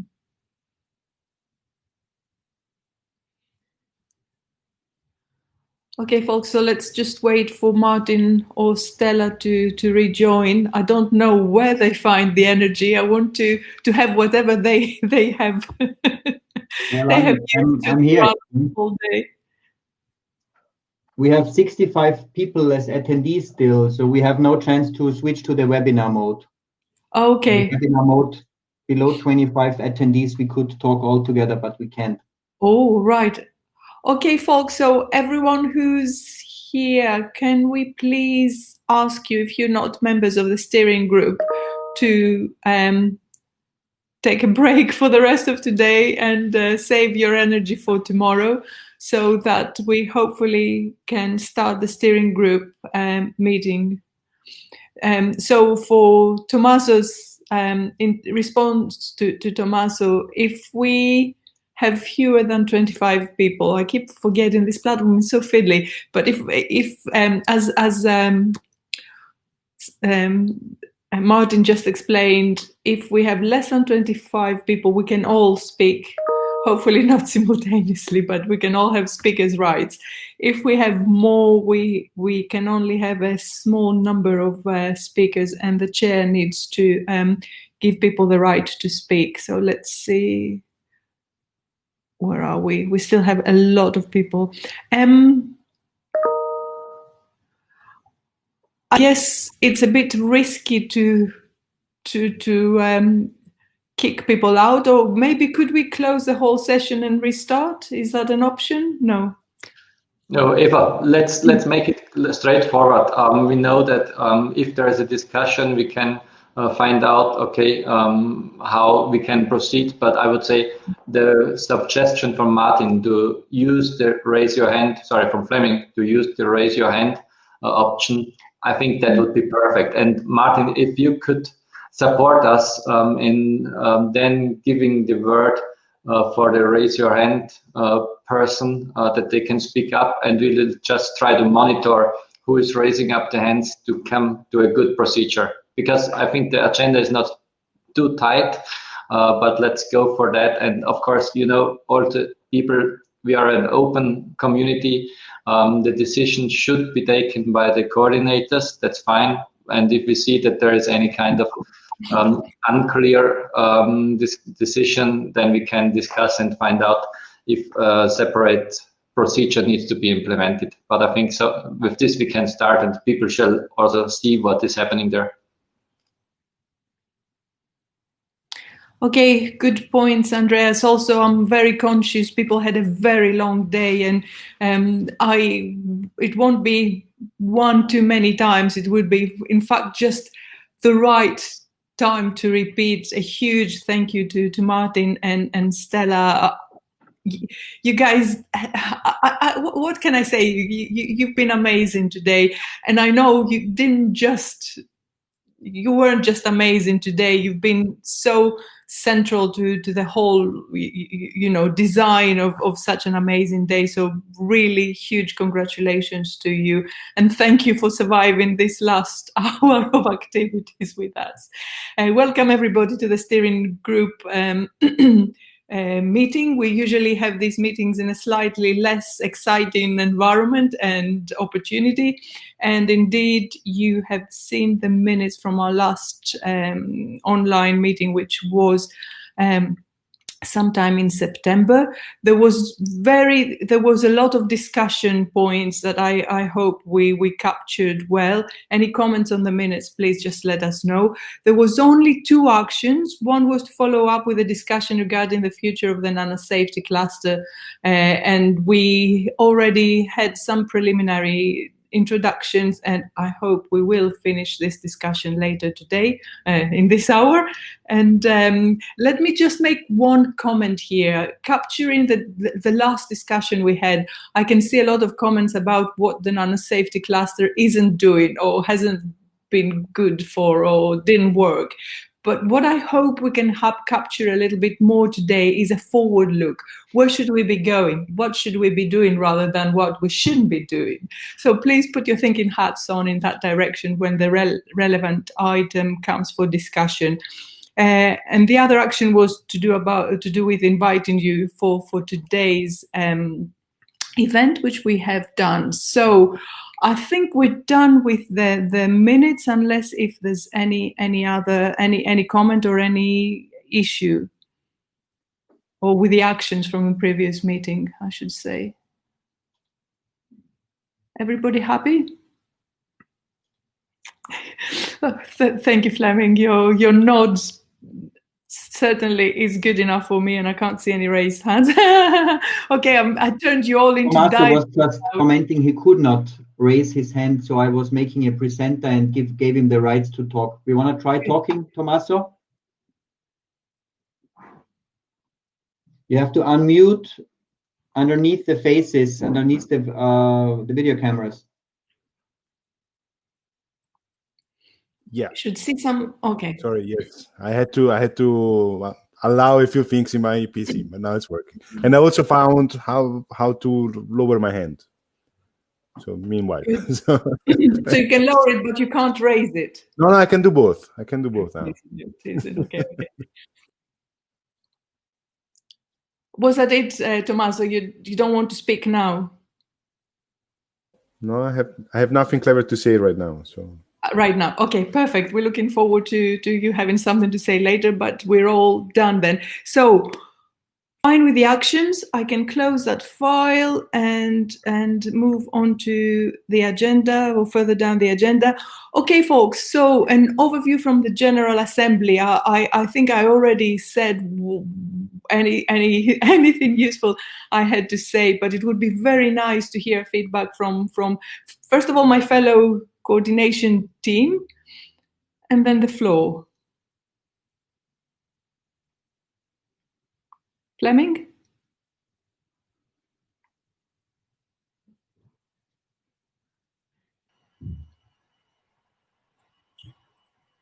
No specific comment now, Emma.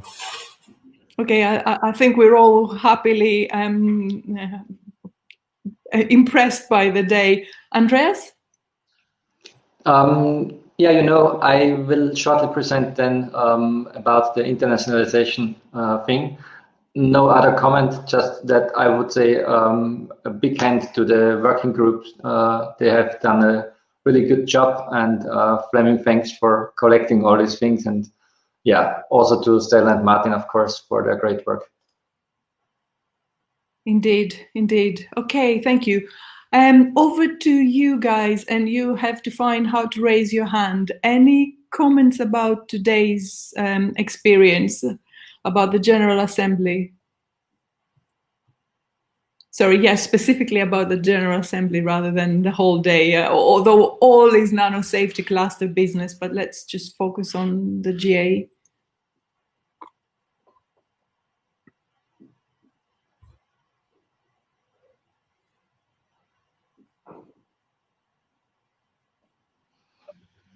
It seems that people are writing in the chat. That's totally fine, and so all the people can read it in the chat as well. Maybe we can proceed to the message from the program committee if Alexander Bogany is in the room. Mm-hmm. Yeah, I think that we can then. Seems he's there. Yeah. He's there. Maybe Martin, you can give him the speaking rights as you have done with Tommaso.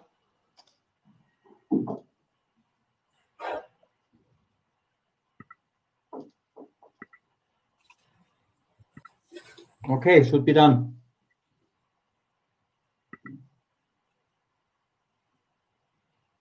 To unmute, you have to press the button underneath the video cameras, not on the right side. It doesn't function. Yes. Can you hear me? Yes, and see you. Okay, I'm not familiar with the system. Sorry about that. It's completely new for me. Okay. It's been a bit tricky for all of us. Okay. Okay, thank you. Good evening from my side to all of you.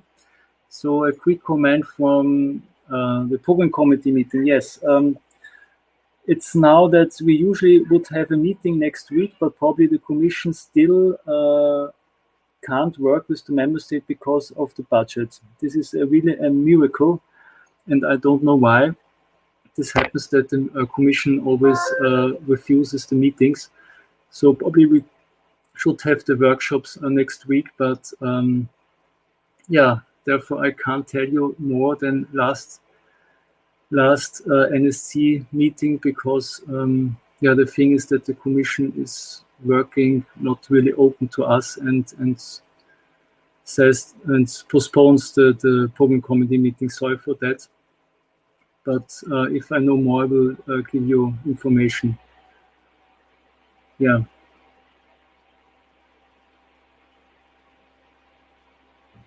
That's all from my side. I have nothing really new from you because of the mentioned reasons.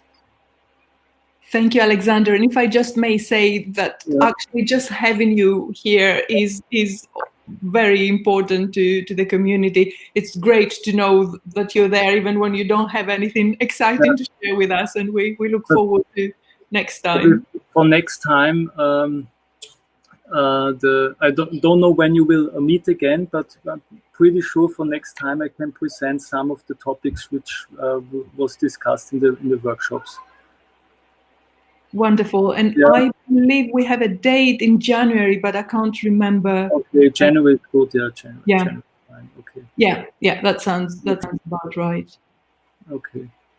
Then I can also give you some insights about how the discussion was within our destination materials for tomorrow. We look forward to that. Thank you so much, Alexander. Thank you. Okay, so moving on to the floor is yours, Andreas. I think the next item, decision on the Network Initiative Committee members. Yeah, there's the suggestion in the chat room to switch to another room, to a GoToMeeting room. Do you want to do that now to not proceed with this tool and hang up with another tool, or shall we proceed here?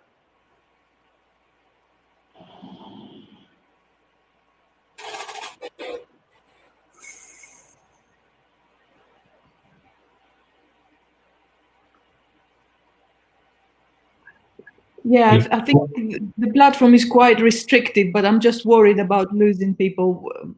I'm happy either way. Okay, so I will start my presentation here, and it will hopefully be quite straightforward. So just give me a sign, maybe I have created quickly this GoToMeeting link into the call for action points up there. And if we all of us press that, we should be in the GoToMeeting right away, and then everybody can talk as usual. This is really complicated. This is no complication. I agree. I suggest we take the GoToMeeting that's offered by Chris. It's easy for communication, and we probably lose a couple of people, but there are still 40 people online. Some of them are not even part of the steering committee. Okay. Oh, sorry, I could use my... Agreed. Okay, see you all in GoToMeeting, folks. Okay, Thank you all for your last little patience. See you there. See you there.